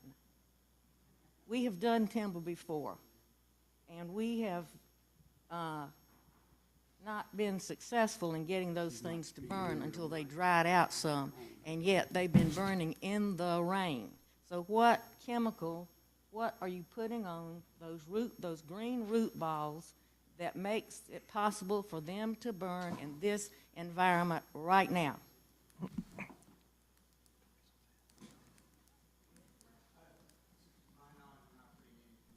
You're burning green root balls with wet dirt on them. Sir, we've cut timber, we've had that situation, and you can't burn those without them having dried out something, and certainly with the, yeah, and with certainly the wet dirt on them, there's something going on those because you're bringing them out of the ground and you're burning them right away. Try burning. Pardon? But how much time are you giving them? Ms. Merriam, speak into your mic, please. Folks at How home, much thank you. time are you giving them to dry out before you set fire to them? But how long has that stuff been out of the ground and you're trying to burn it? 2 to 3 days, and you're going to burn green wood with mud on it in the rain.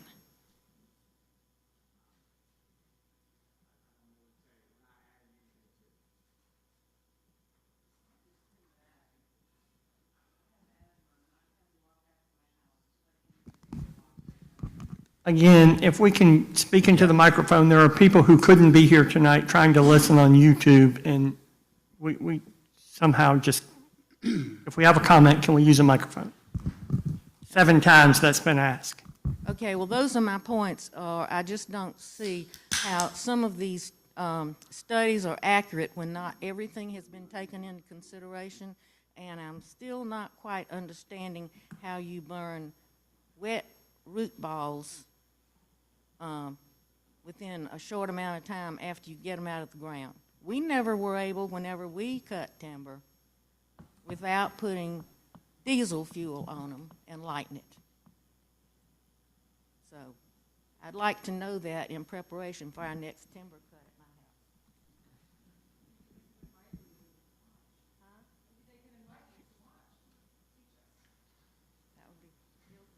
house. Ms. Norma Ball.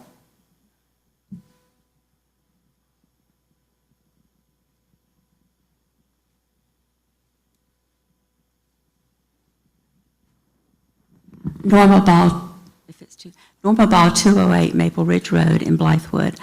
I had a question about one of the sound studies. One of the maps showed a building that was going to get over 65 decibels, but so much has been talked about the sound studies, I decided to concentrate on my real concern, which is the diesel pollution. And that's been touched on by Mr. Abrahamson and Becky.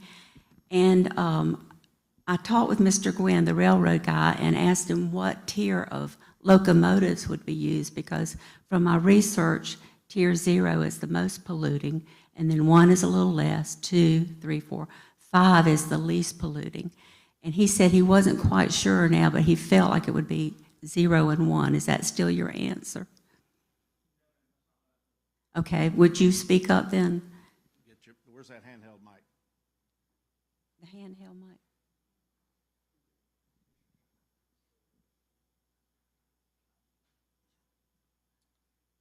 All of the locomotives that Norfolk Southern operates meet or exceed EPA regulations. We have a whole host of locomotives. We operate over 3,000 locomotives across our system. Some of those are Tier 4, some of those are Tier 3, some of those are Tier 2. Tier 0 ones have mostly been scaled out. Tier 4, somebody earlier mentioned a battery-powered locomotive. There is right now one in the United States. It's under testing. We're always looking for new technologies to figure out ways to burn less fuel and all that. But as of right, all of our locomotives that we use meet or exceed EPA regulations. Thank you. And so 3, 2, and 2, basically, right?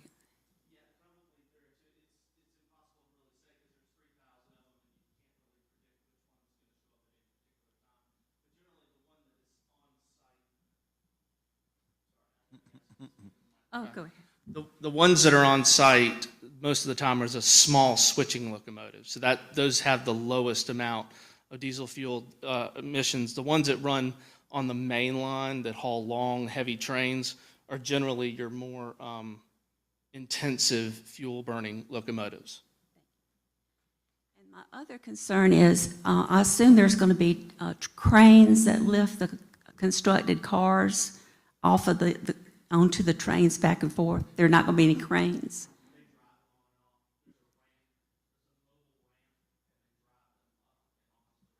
But those will probably be diesel trucks, correct? Oh, it's not?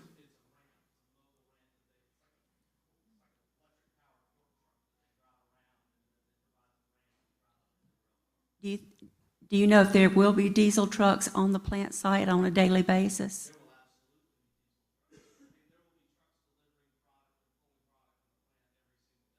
Yeah, okay, that's what I was referring to. So we don't know at this time how many, an average. Okay, okay. Okay, well, that is my main concern, because I did some of the same studies that Mr. Abrahamson did about the cancer with increased breathing in of diesel soot. So thank you for considering my questions. Thank you, ma'am. Mrs. Trish Hovis.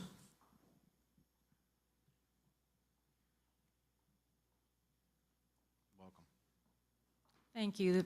I'm Trish Hovis. I live at 209 Maple Ridge Road. I have a lot of different questions. Terracon, just curious, that's not a federal agency, is that correct? Okay, because I think that Chris, is that your name? Is there, yes, is your Scott? John. Alan, whatever, sorry, I apologize. Okay, because I think that maybe you said, you're not going to believe a federal agency when we were talking about the noise study. So I just wanted to clarify that Terracon is a for-profit, I suppose, is what you would be. So when people request your services, Terracon, is that typically an RFP, request for proposal type of situation, or is the county, Richland County, obligated to put out a bid for the type of services that you provide?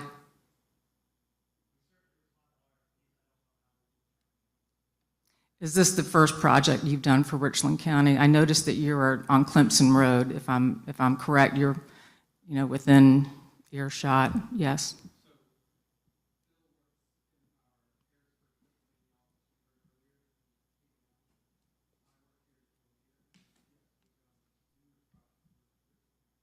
I wonder if you're the go-to when we do noise studies, or if you're maybe there's a record of the companies that the county hires for a subjective or an objective type of report. I'm just curious. I guess that's a question for Mr. Rubel. Is there an RFP process when we solicit a noise study? And also, I guess since they do have Richland County ties, do we get a discount on that? There was an RFP process, yes, ma'am. Is it required? Obviously, you Yes, would. ma'am. If it was required, you would have That's done correct. it. So it's not required, an RFP put out for bid? We did an RFP process, yes, ma'am. Oh, you did? You did that so quickly then, because we just hired them, maybe 2 weeks ago. What were some of the other companies? Were they local, or were they from different areas? Or Statewide. Statewide? Okay. All right, so I would like to take a look at that information. See, what else have I got here? Rivian, am I saying that right? Rivian, the state of Georgia had a similar situation that we're experiencing right now, building electric vehicles.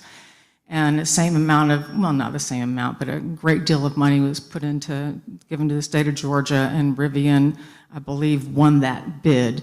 I'm not sure that they're producing at the rate that they anticipated. I think that there are some problems with Rivian based on their stock prices, which has plummeted. It is just so sad for those stockholders. But my concern is with Rivian, and I think too, the general counsel now for Scott Motors was the general counsel for Rivian, who I guess gave up that job because maybe it's headed in a negative direction. But I was just curious, when Rivian came before the council voted to allow the construction or development to begin, the Army of Engineers put out a town hall, if you will, and allowed citizens to come forward and ask about the plans. And I was just wondering, I don't really know about this Army Engineer Corps, are they involved with what we're doing? Yes. Oh, they will be, okay. All right, so I think one of the points I wanted to make tonight, it seems like, the horse has left the barn. And no disrespect to the town council, but I don't believe that the decision that you make tonight, which I'm pretty sure which way it's going to go really is relative or makes a difference. I think that this is bigger than Richland County, bigger than the town of Blythewood. And I think that's something that we need to talk about and recognize that this is being driven at a level that is outside of this room. And if we had that information, because I don't know that a town council could make a decision missing so many of the facts. And I think, or Councilman Brock, is that your name? Yes, gentleman in the blue, okay.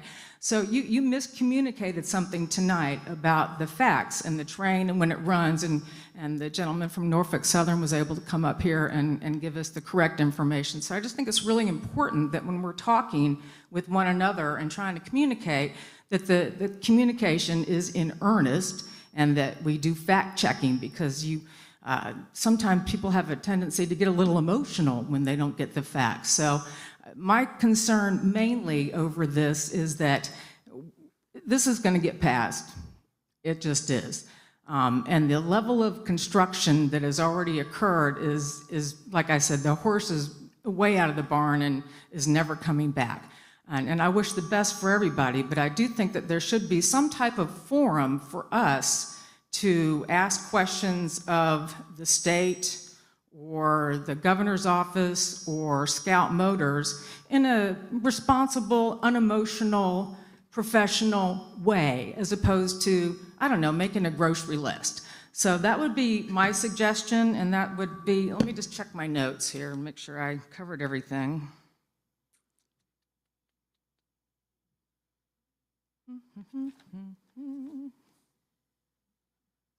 Okay, I think I made my main point, so thank you, I appreciate you. Hold on, Ms. Hovis. Would you mind telling me where I misspoke or what misinformation I gave? Yes, I wouldn't mind at all. You stated, and fortunately we keep a record here, right? This is being recorded, so great. So if I misquote you a tad bit, you have to excuse me, but you stated that that the railroad or the train, if you will, would not run 24 hours a day, or that it would not run at a time that I think that somebody asked earlier, would that be, disruptive to our sleep cycle, things like that, and you stated that, and then that's when I said something, and the gentleman from Norfolk Southern earlier stated that they will run the train whenever Scout Motors tells them. We know it's not going to go 24 hours a day, okay? But they are, and sure, I guess Norfolk Southern works for Scout Motors, so they will do what, that's a business relationship. So that's where I think you misspoke. Okay, well, I would like to respond to that. Will you just What go I right ahead? meant by the railroad will not be operating 24/7 is that trains will not be physically moving 24 hours a day, 7 days a week. If there's one person working in a rail yard, the rail yard is operational. Is that a fair statement?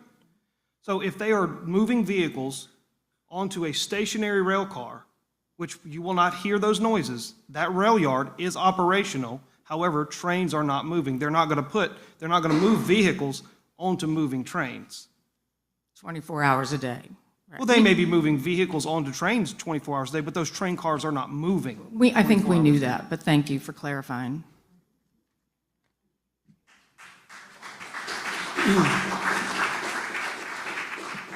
Council wish a brief recess, let everyone use No, that. let's keep going. Let's get going. All right. Alex Oakes. Welcome, sir. Hey, Alex Oakes, 204 Winding Oak Way. I would like to know when town council decided to annex the property into the town out there. My understanding is that Richland County has a burn ban from April through September, and it's been mentioned that the county or the council annexed the property so that they could burn. It was annexed several years ago. Okay. Was that notified when you guys put this out to bid? It was not. I'll help you. Well, I mean, was the annexation have a public hearing? No, the burning opportunity was eliminated. when this was put out to bid, which you guys evidently, and I'm saying you, Richland County, all the people, the governor, when they started negotiations on this project, they started negotiating with one contractor, the current contractor on hand, Landmark, and negotiated for a period of months, maybe longer, I don't know. But once word got out, they decided that they should put it out for bid, maybe with a couple other contractors. And one of those other contractors, which is also in the state, had a whole week to put together this project. We're talking about a multi-billion-dollar project, and you gave them a week. There's 25 million yards of dirt to move out here, 875 acres to be cleared. The project was bid as a no-burn option. I know I'm a contractor and I bid on it. And it was specifically stated that there will be no burning, period. So that y'all can take up with what you want. It's going to move forward, and none of us moved out here to go to work for Scout. We were all here before. We came out here because it was the country, and we enjoyed the town. I'm not against the project. I'm against where it's going and how it was put upon the citizens. You guys were elected by us, and you did not represent us. The Volvo plant, BMW, neither of these plants were put behind a neighborhood, or two neighborhoods, or three. But greed for growth and tax revenue, and to say that they brought 4,500 jobs. Everybody pushed this project through, rammed it down Blythewood's neck, and I think it's a disgrace, and I think everybody here ought to remember when voting comes around of our council members, Richland County, and our governor. I hope you realize that there were cheaper prices on this project for burning. And I hope you go back to the contractor that you awarded this project to and get those lower prices, because it's not only unfair, but it's a disgrace to the taxpayer to spend our dollars when there's a cheaper price for a service. When we bid this project, it was to grind and haul the mulch off, and you never attempted that until maybe a week or so worth of work. I think the first week, the contractor, who is not from South Carolina, they're from Georgia, that's doing the clearing, had a truck run into a car out here, and there was an accident. You know, it's tough on all contractors, and I'm not blaming anybody. They're doing what they can and whatnot. But I'm telling you, as a taxpayer, I expect you guys to go back and get a cheaper price on this work, being that you're going to change the scope of work from grinding and hauling off, which was what it was bid at with all of the other contractors, and you're going to let these guys ride out the lump sum price that they gave. Is totally BS.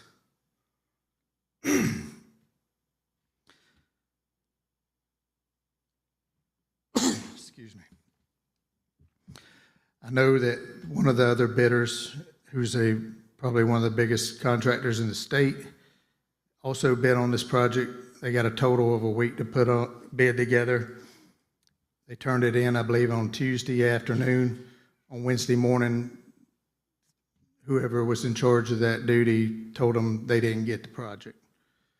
To me, it smells like corruption and somebody's pockets being padded. I don't know. But I'll tell you this, I would make sure you know your own accounts, because we're going to investigate. And corruption seems to be being taken down right now in this country. And it will come out. The truth will prevail. So With that being said, I want to say a few other things to the people, the other comments. Trains are loudest when they're starting off, when they're coupling, stopping and starting. That's when they have to have the most horsepower, the engines rev up, everything. 95% of the time, if not more, that will be what they're doing while they're on this property. They won't be running 60 mile an hour on this property. Second, they're going to be running trains from Chester down to here, carrying batteries. There's a battery plant going in up there.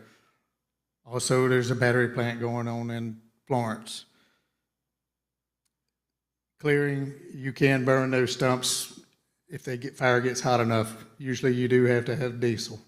But, you know, it's tough being a contractor and missing out on an opportunity for a town that I've lived here for 19 years. And to see it go to an out-of-state contractor and for a different scope than what we were told to bid on is a little bit disappointing. Anyway, I thank you for your time, and I just wanted to mention those things to this community. Thank you. Hold on. I have a question. Yes, sir. Are you under the impression that Blythewood issued an RFP for land clearing and timbering? No, I do not know who did. I'm just saying that that was done with you guys, whoever made the contract gave it to Landmark. The way your statements came off Okay. is that you were directing them at this body and telling the five of us that we issued an RFP. for No, land I did not timbering. say that. Well, that's the way it came across. Okay, well, that's the way you interpreted it. But let me just say, I said that Blythewood made the change to annex that property into the town, and they're okaying the burning when Richland County has a burn ban. They have a burn ban for the county. Doesn't matter what you do, where, you're not allowed to burn from April to September. But for some reason, because this is a pet project for Blythewood, Richland County, and the governor, we're going to find a loophole and let them burn. And by the way, you can call DHEC with pollution, I think it's air quality, and you can get them to clean your house and air conditioning units and stuff. So you know. So it would seem the question that you're wanting to know is, does Blythewood have a burn ordinance? Yes. Okay, well, we do not, to my knowledge. Okay. So, and since these parcels was annexed into the town long before Scout was even consideration. Right. Then that parcel would fall under Blythewood ordinance and not Richland County. So why wasn't that put in the bid? We didn't issue the bid, sir. Well, I mean, you're over this whole event. Yes, you guys are meeting with the Richland County people. I mean, you are creating this. The only thing we're being asked to do tonight is to consider a rezoning request. I got it. I understand. I apologize that this may have ventured off a little bit, but I just wanted to get it. Okay. Yeah, but. I see your point. Yeah, the point is. If you feel like the rules changed Yeah, in the middle of the game. They did change.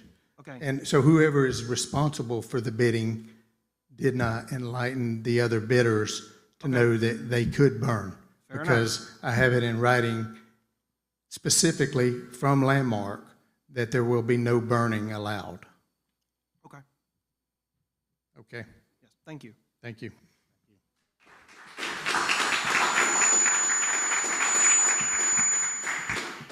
Ms. Bobby Young.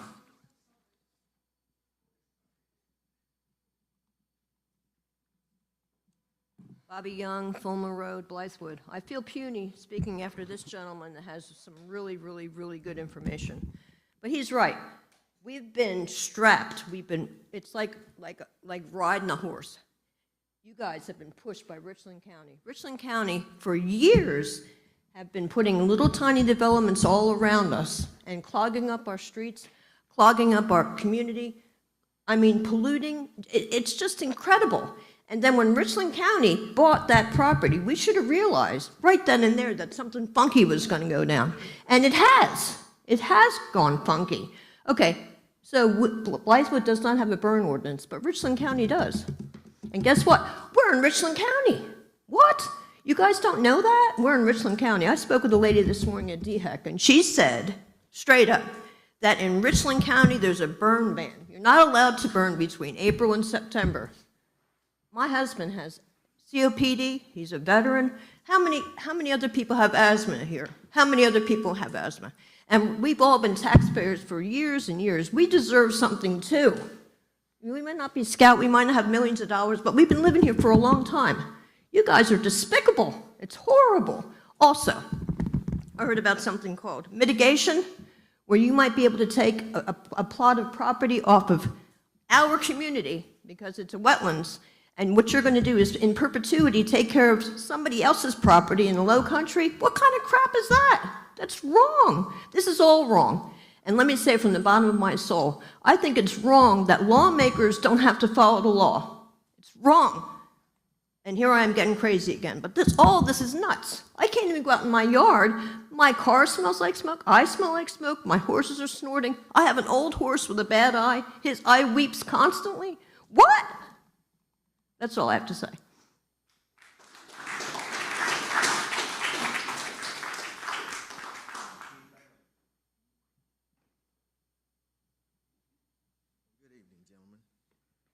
First of all, bottom line up front, the Scout project, motor project, does not add value to Blythewood whatsoever. So I don't even understand why you guys are even entertaining that particular, this particular position. What's happening over there where I live, and Councilman Griffin was right, talking on the phone outside. First my wife called, she's like, what's all that noise? I said, sweetheart, we're being attacked by a tank battalion with close air support. That's what all this noise is. And it sounds just like that. I did 22 years in the infantry. I kind of know what tank sounds like and helicopters, but more importantly, this particular project affects the quality of life. No one moved here to Blythewood to become Detroit, all right? No one came here. Most of the individuals here, like myself, I've lived in Ashley Oaks phase 1 for over a quarter of a century. We did not come here to go to work. We came here to enjoy those senior years that most of the community is. And we're one of the oldest subdivisions in Blythewood. So never in 100 years did I think, well, yeah, the elected officials who are supposed to protect us are going to put a railhead 1,000 feet from the house. Never thought that. And here we sit today. Now, I understand it's coming from the governor, and that's somewhat, I guess, commendable. But most assuredly, our leader should have said to the governor, let's staff this, let's go through the process, let's do the due diligence, and we'll get back to you. We'll get back to you once we do the legwork. Until then, we have what we have here, a lot of confusion, a lot of unanswered questions. In addition to that, you all said when you were campaigning, our goal is to make the zip code the town limits. Had you done that, guess who wouldn't be here today? Those guys. It would be on you all. And so now you're getting undue pressure. They walk in here with this dog and pony show, and now it looks like, oh, the county's running this. County's forcing us.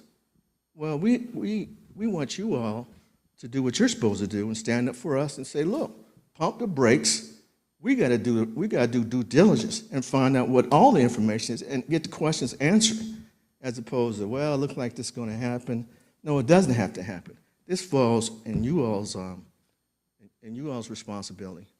And I'd say to that one other thing, that those of you all who vote for this to change the rezoning, it's pretty I guess it's pretty unusual, because I guess it is usual for you all, because what happens is I've seen a council that contradicts itself. In addition to that, it's self-ingratiating. And I'll give you an example. One of the council members says he's a small business warrior, you know, but yet when you all came here, and I come to meetings, not just this one, I come to meetings on a regular basis, but when you all comes here, nope, a couple of individuals from this neighborhood right here don't want this to happen, so I'm not going to vote for that. He also said something about, I don't know, town center or something like that. But in actuality, the master plan doesn't have any of this in there. So where did this come from? the comp plan, that means we got two documents that are conflicting one another. So that needs to be deconflicted. But yeah, I don't see why anybody would want this to happen. They say, well, all these jobs will come here. Well, the current rate is 3.5% unemployment rate. Of the 3.5% unemployment, there are 2 jobs available for each individual who's unemployed. So what does that say? That says we have a labor shortage. We ain't got a job shortage. So I don't see how that's even an issue. That's a non-issue from my perspective. I just expect you all to, to show some backbone, and you all that can't show some backbone, maybe you can stand over there in Jim McLean's pecan orchard, and when them trees grow some nuts, you guys can grow some too. All right? Thank you. Good deal.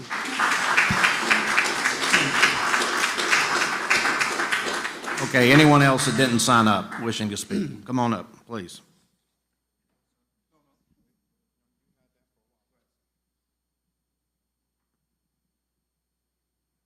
My name is Bill Shives. I live on Blythewood Road. The first thing I'd like to do would be to commend Jeff Ruppel and his nice associate for the job that they have done for Richland County. But now, it's hard for them to be in the office and do the work that they do so well and be on the site at the same time. The clearing that has been done, and it's past tense,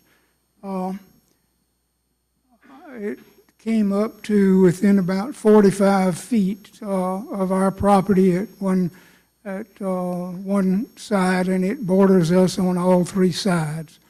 And then on another area, it came within about 15 or 20 feet. So I know they mean well in telling us that it'll be at least 100 feet off the property, but in reality, this is maybe not exactly right through no fault of theirs.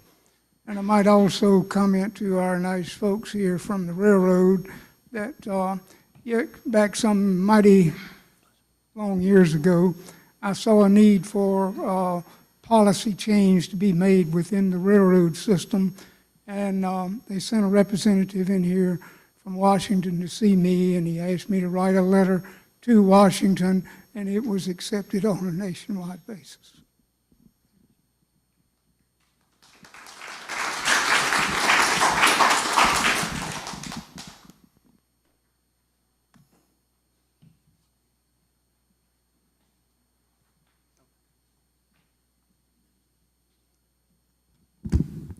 Good evening, everyone. My name is Marlon Hines. I am 498 Robinson Court in the Holly Bluff subdivision. And if anyone has been paying attention, Holly Bluff is one of the neighboring subdivision that is adjacent to the property. So I'll speak on 2 parts real quick, 2 sections. First, I'll speak as a Blythewood resident, and then I'll speak as a member of the Homeowners Association Board for the community. So I'll concede the fact that this project is going to go forward.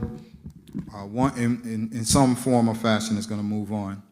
So in conceding that, I just had a couple questions and comments for the board and whoever else has the power to be. Will there be set-aside bids for Blythewood business owners for this project during the different phases of the project? Will it be special pricing for Blythewood residents for vehicles? Will it be set-aside jobs for Blythewood residents, our kids and things like that? Will there be a resident of Blythewood on the Board of Advisor? And so those is my questions as a resident of Blythewood. Now, as a member of the Homeowners Association Board, I just want to cover a couple things as well. Being that we're an adjacent property, and I think it was Section 3, is it Lot 3, where they had the noise studies done. We're right there, and the topography will change a little bit. And I believe the engineer said that they were going to take down some of the light poles already. And we were affected going from Dominion now to Fairfield. That's conceded. We know September is our cutoff date for that to happen. Certain things we know is going to go forward. But in saying that, we have light poles that, since you're already working on some of them, if you can take down the ones that are in our property that kind of impedes us from using it because of the restrictions due to it being on our property. So that's a question I have as well. We have our pond not that far away from well, it is a distance away, however, the topography will change. Is there something that may go in place to ensure that for the first few years that our pond, the algae and all the different stuff that may be affected because now animals that was once visiting our pond to assist with the natural upkeep of the pond, will there be something put in place so that we are ensured that we're not taking on an increased cost because of the change of the topography in the area. And we have a heavily dense wooded area. Since you're over there, I'm speaking as a homeowners association board member, you know, can we have a sit down about how you can assist us, since you're already going into that area, to make our area beautiful so that the value that may be impacted, because some people are saying it may be a negative impact, that maybe something can make it more of a positive impact or even make it level and leave it where it's at. So those are, I believe, I want to make sure. Those are some of my questions. I don't know who can answer it, when I can get an answer. I think a couple of council members have my number. I am willing to, and the board is willing to sit down and talk, because we are the neighboring property that is going to get affected by some of the changes. And that's my questions and comments. Thank you. Okay, thank you. Mr. Rubel, can you come up and talk about the agreement with Scout and the state and hiring locally from within our state and the Midlands? That was the first question. Are we going to have set-aside jobs for Blythewood? Yes, sir. I'm glad you wrote it down, because I lost track there. So they'll certainly hire locally. That many jobs, I don't think it would almost be impossible for them not to hire locally. So I think when we model labor draw, we start with a 60-mile radius. Probably that's less, so more like a 30-mile radius. And then we do track how many residents, where the residents come from, or the employees reside. Okay. And then I read the contract before briefly, and there was a percentage in the bill that was passed in the state that so many jobs, do you remember that number, would come from the state of South Carolina and the Midlands. There's a threshold, like they promised us that this many jobs will come from the state. Yes, sir. I don't think, it'd be pretty difficult for them to hire out of state. Here, we're right in the middle, so somebody have to drive all the way from Charlotte, I guess, which is possible, but probably not likely. Okay, you may not know the answer to this, but will they provide discounts on their vehicles to Blythewood citizens? I guess we'll take that back to them. That's on the grocery list. Where's Trish? There you go. No, sir, I can't say that. But I will certainly ask them that. But if you go to Greenville and you see how many folks are driving around in BMWs, most of those are employees, but they do have a lease program, and that could be something that the company considers here. And then this is an interesting one. I spoke to Mr. Hines earlier, but their community in Holly Bluffs has the power line running right through it. So the space underneath is not usable for the kids, so they sometimes have to play out in the street because go too far back and now you're in that restricted right-of-way area. Would it be possible for us to go back and engage Dominion, since we're rerouting, to have a schematic and move that further back so then they can use that green space? Yes, sir, we could absolutely take that back to Dominion. I can't make any promises, but absolutely, yes, sir. And along with that, we'll talk about the pond health that Sure, Mr. Hines absolutely. talked about. So we owe you answers on that. Yeah.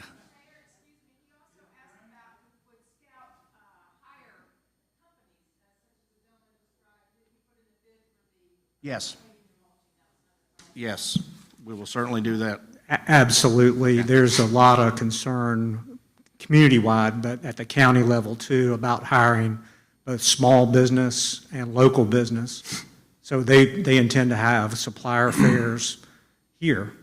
And I would imagine that any local companies would have a pretty good opportunity, a great opportunity to work everything under the sun, security, landscaping, you name it, anything all the way up to supplying goods and materials to the facility.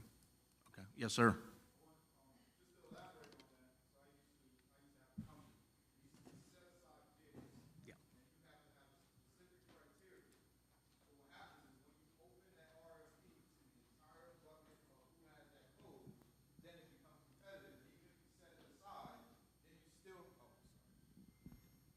And even if you set it aside, you're still competing with others that are not residents of Blythewood.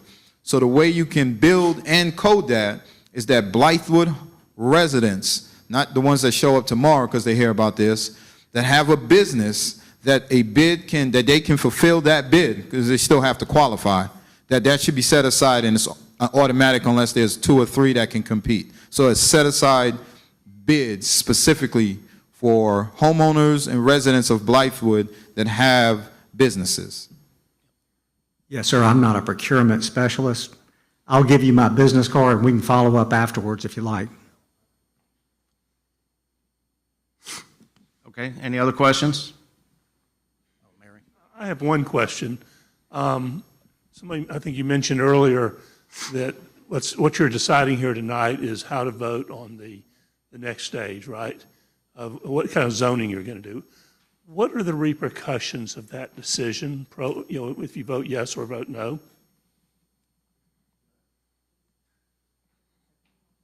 Yeah, I mean, so tell me what you're here to decide tonight. You're taking all the questions, which we appreciate, but you're going to make a decision, the council is. What is the decision and what are the repercussions if you chose vote this way or that way? Yep. We are simply taking a rezoning request. That is what's being considered tonight. Okay, so tell me a little bit about the rezoning request and what its impact is based on what we've been talking about tonight. Well, Richland County is requesting that the 290 acres be rezoned from D1 to LI2. Hey, if we don't do that, what happens? I don't know. So does that slow this progress down that's happening, that the things we're all concerned about, or not? That'd be a question for Mr. Rubel. Okay, Mr. Rubel. Yes, sir. So think about it 2 ways. We have committed, the state and the county, to delivering pads so they can build. Tonight, this is helping the county and the state live up to our commitment to the company. After that, the company has to come back with the site plan, and they'll have to come back right back here to Doco Manor, right in front of you guys, and at that point, you'll have Scout Motors in front of you. You can ask all those questions. It'll have significantly more detail than I can even guess at. So tonight is just about helping us live up to our commitments, and at that point, Scout Motors steps in front, and they live up to their commitments.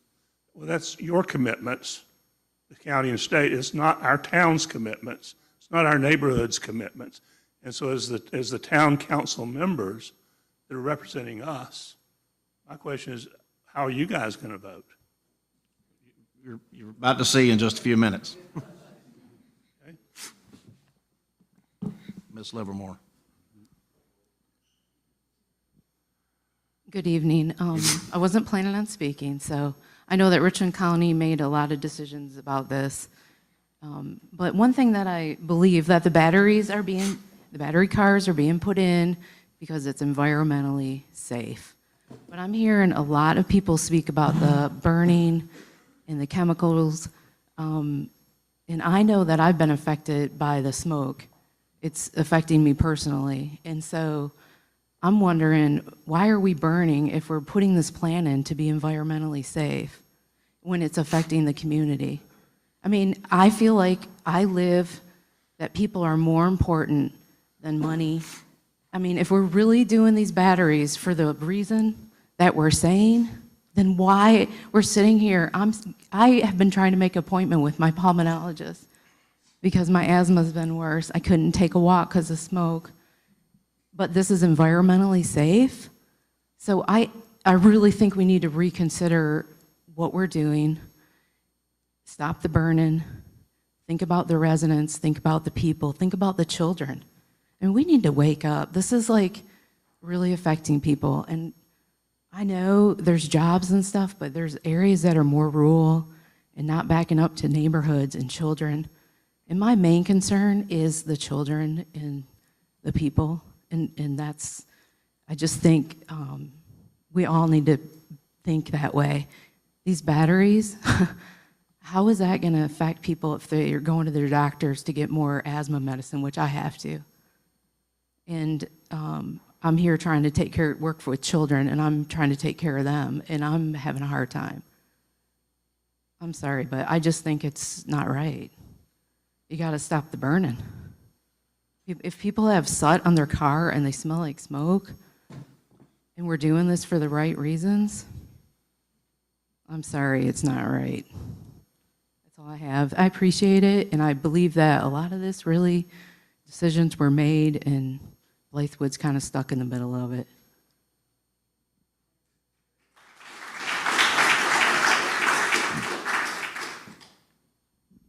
Just for the public's information so that everyone in here understands the process, in regards to what Mr. Rubel said about a site plan and the site plan approval process, that does not come back to in front of town council. It comes to the planning commission, and they have the final say on the site plan, just so that everyone's aware that that will not come back to council.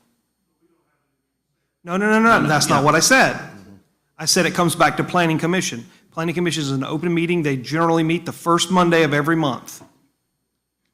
So yes, I recommend you come to the planning commission.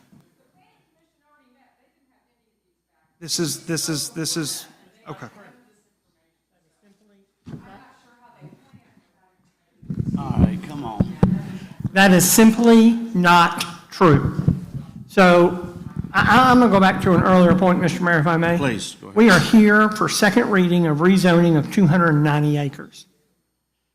And absolutely. So to your point, sir, there are 34 people in this room, some of which came together, but there are 34 Blythewood voices in this room. I personally am a councilman here in Blythewood. Rich McHenrick is my name. I'm up for re-election in 3 years. I have heard from more than 72 people in favor of the Scout plant, in favor of where it's going, and several of those people live in my neighborhood, which is Ashley Oaks Phase 5. So I do represent you, but I also represent the 72 people who have reached out to me in favor of what this will do for the Blythewood economy. We do not have to agree, but we have spent more than 2 hours sitting here this evening discussing something that has zero to do with the second reading of rezoning 290 acres. A couple points, if I may. A noise study was required. Well, first, let me back up. We have had no less than 7 listening sessions, and I know some of you, many of you, have attended those listening sessions. 6 of those were in person. 1 of those were online. I attended all but 1. Secondly, a site plan for elevations from individuals' homes and the impact on neighborhoods was requested at 2 of those listening sessions I was at. They were the first 2. Jeff Rubel in the back, and you don't like his word grocery list? By God, he buys what's on his grocery list. He listens to the people in those listening sessions. Actually, Bobby, it was you. Bobby said, I can't tell what 500 feet is. Jeff said, well, we will take it back to our staff and we'll give you a plan. It's on Blythewood's website and has been on Blythewood's website since before first reading. Yet so many of you tonight looked at that plan on the screen like it was the first time you saw it. Wasn't the first time I saw it. I live in Ashley Oaks Phase 5. My property value is also impacted. But I know these documents inside and out for 2 reasons. I serve on Blythewood Town Council, and it's my fiduciary responsibility to do so. Secondly, my #1 investment sits at 495 Hollyberry Circle. It's my home. Yes, I am concerned. So why were we so surprised to see the elevations that Richland County so eloquently talked about? They've been available for months at your request. Second, or moreover, the noise study, listening group. We want a noise study specifically of how a rail yard impacts our neighborhoods. No one said we want a listening study of the traffic coming across the new interchange. No one said we want a listening or a noise study on the noise coming from the factory 24 hours a day. Yes, I would certainly believe this manufacturing facility is going to run 24 hours a day. They're building electric vehicles. So, but now you change the target and you say, well, we want a noise study of how many cars are coming off that exit. We're going to hear tractor trailers.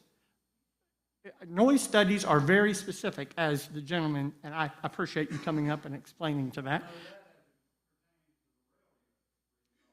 You requested a noise study be handed to the mayor prior to tonight's meeting. Actually, some of you demanded it.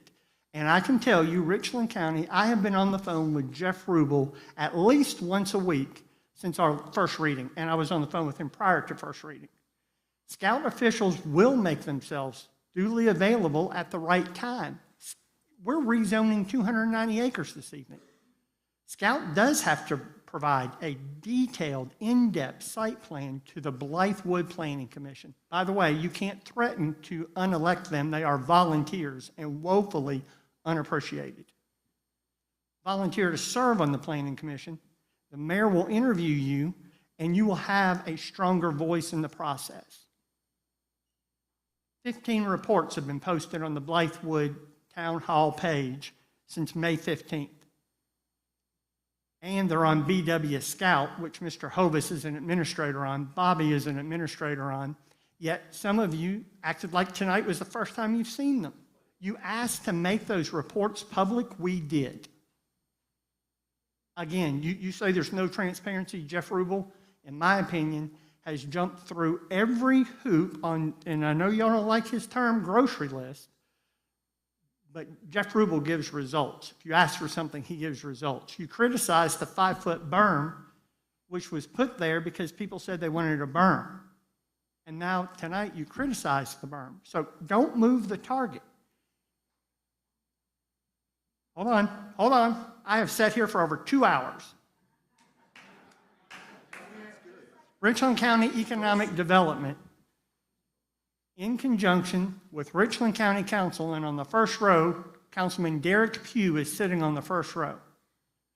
He is your representative on Richland County Council.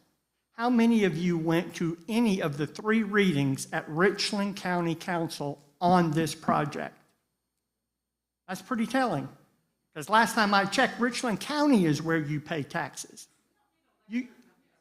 You don't pay taxes in Blythewood. Let him speak. So if you want your voice to be heard where you pay taxes. Hey, That might be respectful. let him speak. Councilman Derek Pugh is on the front row, and I would encourage you to speak to him. Yeah. And he serves with Gretchen on. Correct. I stand corrected, former mayor. So please stay on task, because, and you don't want to be lectured by me. I'm sorry, I don't think I'm lecturing you, but we have sat here for 2 hours and been off task most of the time. I haven't heard a single question, except for the gentleman in the back, about rezoning the 290 acres. What happens if we don't do it tonight, and what happens if we do? You asked that question, sir, well over 2 hours into this meeting, and it was the only question we've been asked that's germane to the vote that's about to happen. Thank you, Mr. Mayor. Any other comments? I see. Go ahead. Chris Harden, just want to make sure I'm following you here. We didn't see a map or elevation to the last meeting. Jeff Rubel handed it to me sitting in that chair right there. There was no map that we could tell and see anything. Y'all might. It is true. Bobby, when's the first time you saw the elevation map? At the second listen, after the lizard spigot listening session, when you requested it. That was a week before the meeting. That was on a Thursday. We did a meeting on a Monday. Okay, I asked Jeff, and I'm impressed that he came up with it quickly, but let's don't say that that map or that elevation's been around for a while. We had no idea. What it said in the paper, what it said in the Chronicle on Thursday was, at first they started out for 100-foot buffer, then it went to 600 feet. Then when we saw the map, we realized in some places it's 600 feet at Phase 8, some places it's about 1,500 feet from different sites. Maple Ridge Road. So that's number one. Regarding the 5-foot berm, we didn't ask you for the 5-foot berm. We asked you to protect us from the noise. I don't know that 5-foot berm does anything. Maybe it does. I don't know. I'm not a technical person. But I will say, the last meeting, you stood up here and said for 6 years how hard you've been working with the Planning Commission and on the council. But, you know, it bothers me that you're not working for us. I mean, just to have a little bit of empathy. You know, nobody's trying to stop this. You act like we're trying to stop it. We're not trying to stop it. We just want to be heard. We want to make sure. I walked out, when I got home from work, it's smoke in my yard. I took a picture on Saturday, smoke over your pond. I couldn't hardly breathe. People can't go out in the yards and work, cut the grass. Thank God I get to go to work, because this, you know, it's terrible. 6:30 this morning, what I wanted to ask today, when I got here a little late, is, you know, we're talking about the noise the plant and the train's gonna make. We got noise going on right now. It's 6:30 in the morning or sooner. I don't get up, I don't leave the house till 6:30. You know, we got concerns going on, and, you know, we ain't trying to stop it, but, you know, this, first of all, when you vote on this 290-something acres, we're in the rearview mirror.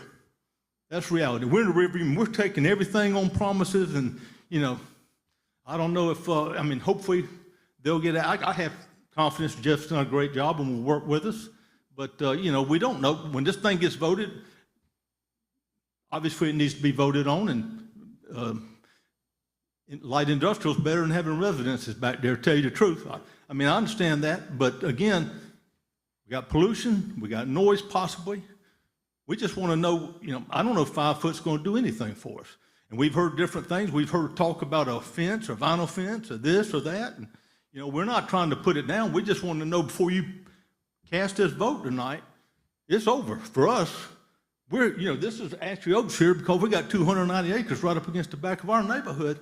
And, you know, I'm glad to see somebody from Holly Bluff figured it out that they needed to be here too, because, you know, when it gets past this 292 acres, then it's going to be all Blythewood's problem. But, you know, after tonight, when you vote that second, it's a second reading. So when they pass tonight, it's you know, which it needs to be, obviously, but, you know, I don't think we should be ashamed for asking our council people to stand up and hear us and to do something for us instead of working for everybody else. But thank you.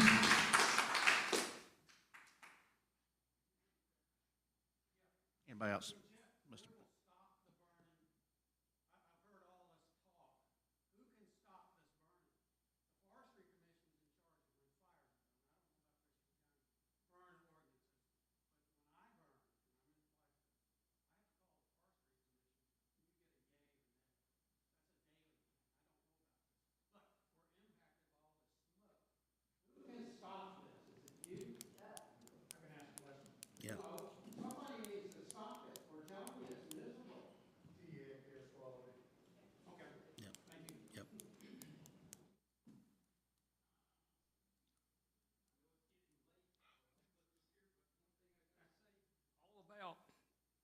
You know, all this thing about electric cars, electric trucks being pushed through the country, Ford, everybody's getting into it. But if you look worldwide, there's still a lot of gas. Most of our gas, the reason why it's high is because it's 73% of our gas is dedicated to China, and they're hoarding. 68% of our crops are going to China, they're hoarding. And what we're going to do is get the remnants and leftovers, and we're paying for it. And being in the industry, we did smoke, we did analytical equipment, emissions and that. I taught a lot of testers that go all over the world. They said, you take the U.S., you take a window pane, blow on it, steam it up, clear a little area of the smog, and he said, that's the U.S. The rest of the world, they're not regulated like EPA here. And it's high-tech companies pushing for this electric car, And if people need to get educated, cooling systems on the new Hyundais, $1,500 every 30,000 miles, just the cooling system flush. You live up north, these batteries are gonna die quick. And look at the T3, who is it, the Teslas? A lot of them are at the car lots being traded because they're not warranting them like they should, and they're not lasting the batteries like they are, and the cost is very, very expensive. So people are gonna go broke in America. What we're gonna do to have clean air? But we're gonna starve to death, can't eat, then we ain't be able to pay the light bill, and these cars, $50,000 plus all the maintenance every 3 years. People don't realize the cost of these batteries. Look at your car batteries, $200 versus $40 a couple years ago. But anyway, it's an agenda with the leftists, with these electric cars. That's how I feel about it. And we need to get our gasoline vehicles back on the road. And but also, too, I contacted the legal department with Scout Motors today up in Michigan, and also Wolfsburg, Germany, the CEOs. I want to let them know what the heck's going on, see if they're being told what they're wanting to hear. Supposed to be a good neighbor? Not at all.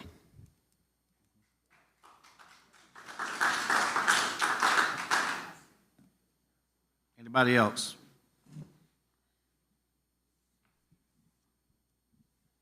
So Jeff, I'll get with you. I got a long list of do-outs. I wrote them down for you. So some folks not satisfied with some of the answers so far. So, all right, council member remarks. Mr. Mayor, I think that it being 8:35, I would actually like to move the previous question.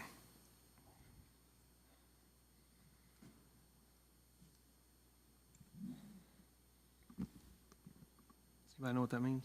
Yeah. Okay. Make the motion. Well, I'll make a motion to approve ordinance 2023.007. Second. It's been probably motion and seconded to approve the second reading of ordinance 2023.007. Any further discussion? Ms. Durst, please call the roll. Councilman McHenrick. Councilman Griffin. No. Councilman Ballman. Yes. Councilman Brock. Yes. Mayor Franklin.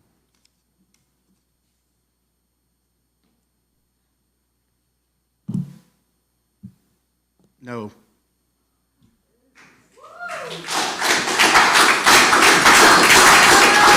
I think we're just moving too fast right now. Not no to the whole project, but no until you get your answers. That's my comment. Mr. Mayor, to Please, comment. Councilman Griffin. So, thank you, because that's how I felt the first reading, that we were moving too fast. We work for these people out here. We work for the folks that's sitting at home watching YouTube. We work for the everyday citizen that don't know anything about what we do or who we are. We owe it to these gentlemen and ladies to do our due diligence, find the research before we move projects along. So, thank you. Any other comments? Yeah, Mr. Mayor, I'd like to Please, make a Councilman Brown. motion for a 10-minute recess. I'll second It's that. been probably motion and second for a 10-minute recess. Any discussion? All in favor, signify by saying aye. Aye. All opposed? The ayes have it. 10-minute recess. So they know the rezoning went through. Thank you for doing that.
Robert's rules is like the standard, but this says, this is what I was going to say, a member must be present to vote. Each member shall vote on every question unless disqualified by law. So if you, so you would need to say, you know, it usually has something to do with like, you had some personal interest, but you're going to benefit by voting for this or something. It was 2-1 with an abstention.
Councilman Brock. I don't know, let's, You got a quorum. bang the gavel and we'll get him in here.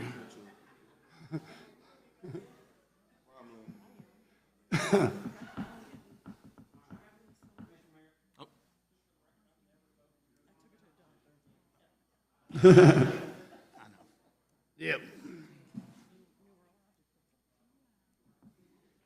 Y'all see Councilman Brock out there?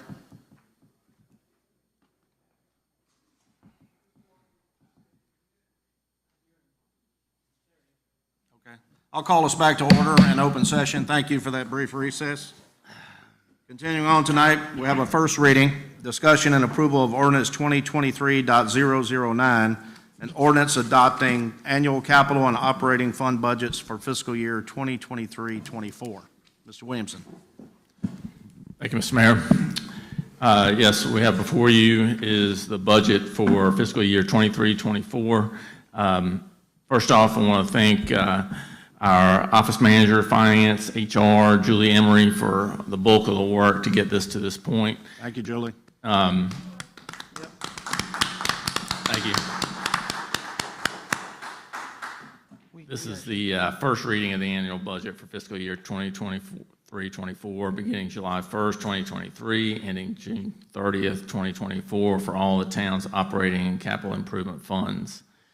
Highlights of the balanced budget include an employee salary cost of living increase, funds for additional employees and office space, funds for significant additions and improvements to Doco Meadows Park, and a new park master plan. This budget puts into practice town council's goals. It is established and promises to be another very busy and exciting year for Blythewood. Outstanding. Comments from the council? Thank you for all the work that both of y'all did. Absolutely. Mr. Williamson, has anything changed from our budget session on this? Yes, and I did highlight them in red, but I can point those out. We did change the salaries to a cost of living of 5% and 3% merit across the board. $25,000 for a lobbyist, and a small amount for I put in there for a compensation study, but I'm going to try to get that done this fiscal year pretty soon. That is all the changes, I believe. Where's the lobbyist? It's in the professional services. It's its own line item. Oh, okay. Mr. Williamson, on line 10-4120-375, community events. Oh, yeah. I still can't wrap my head around quilters for 4,000. Okay. Page 2 and 3. 2 has the number of 34,000, 3 has the breakdown at the bottom.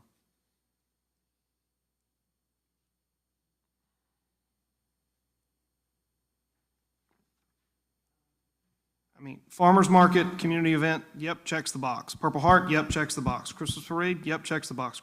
Big Grab, yep. Black History Month celebration, yep. Veterans Day, yep. Third day field study, debatable. Quilters. Mr. Mayor? Yes, please. I'm not on that one. And this kind of speaks to, I referenced this in my councilman comments, and I'll go back to it if Councilman Maltman doesn't have a problem.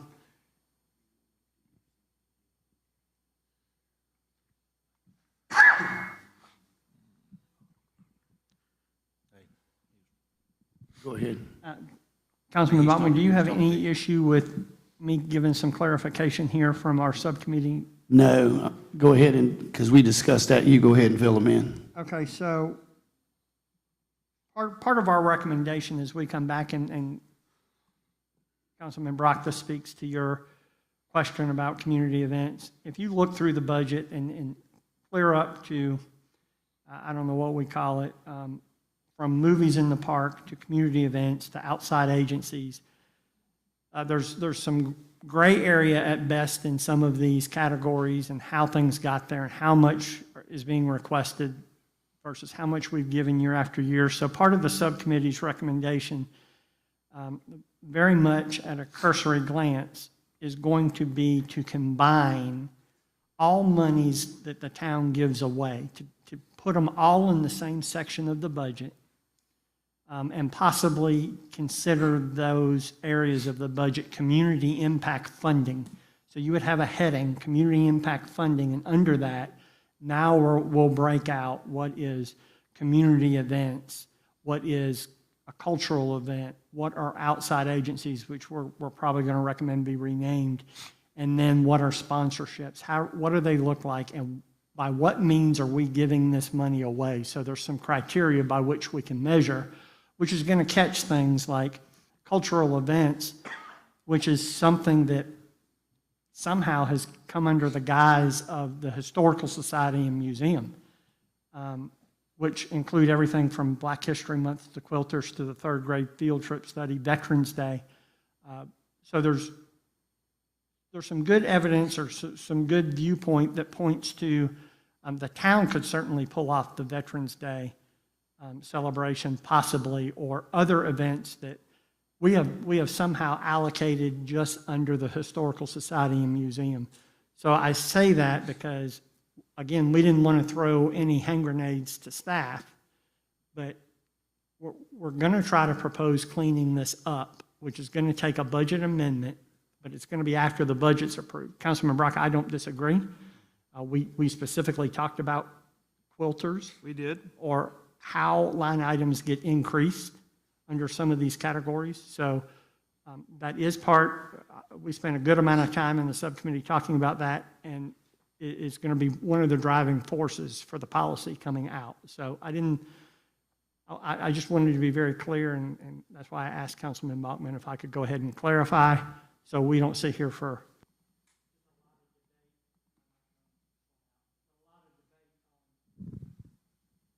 how we're getting to some of these and why. So that gives you some clarification, if that helps. Hope I didn't muddy the waters.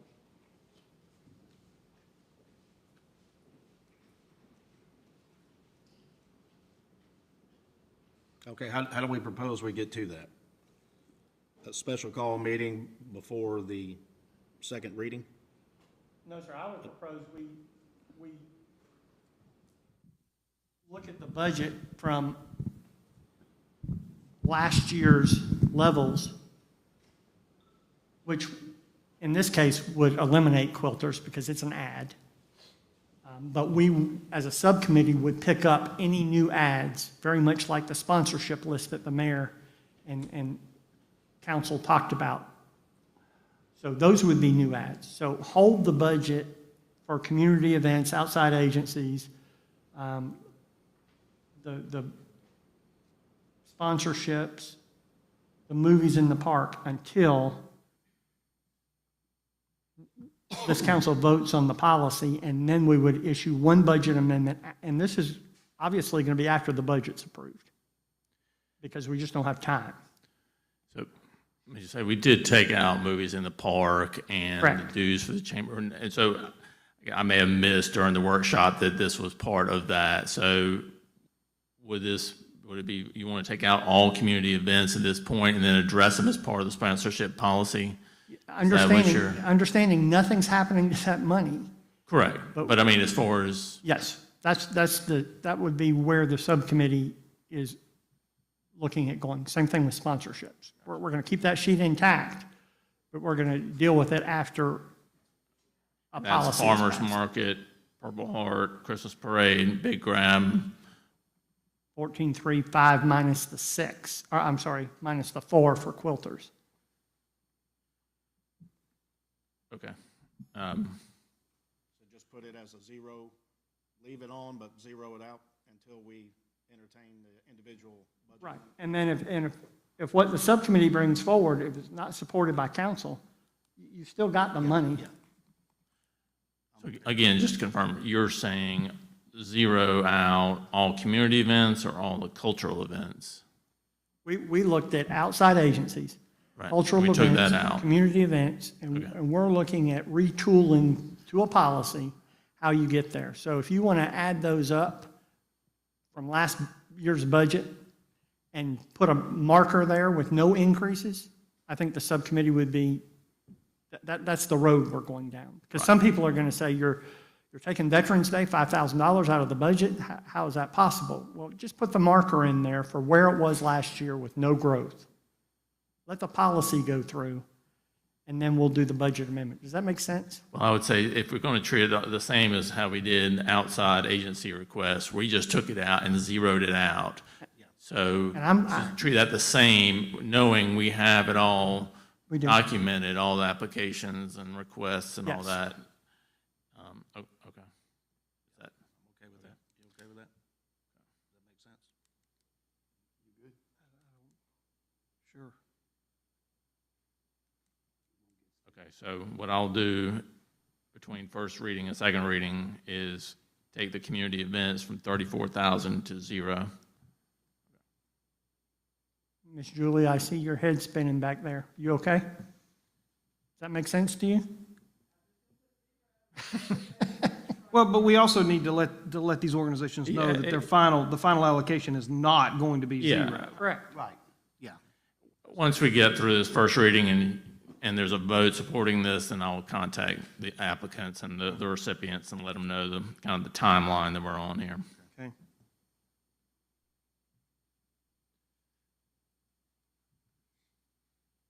Okay. Any other comments? Two other questions. I'm not necessarily sure we need a lobbyist, but I'm not really prepared to fight on that tonight. I am trying to figure out why you feel that we need an dedicated HR person. We only have how many, 12, 13 full-time employees? We just need some assistance. It would be, if we can use it with the part-time person working there. I'm not, have all that planned out yet, but there is a need for additional assistance on the HR level. But you're absolutely right. A full-time is not. Okay, that's yeah. what I thought you were allocating in here. Yeah. And I understand if we budget for something, we don't spend it, the money doesn't go away. I understand that. I'm just I was under the impression that we were looking at a full-time HR person, and that just kind of doesn't make sense. No. Okay. Yeah, All right, we're on the but same it- but page it's- then. yeah.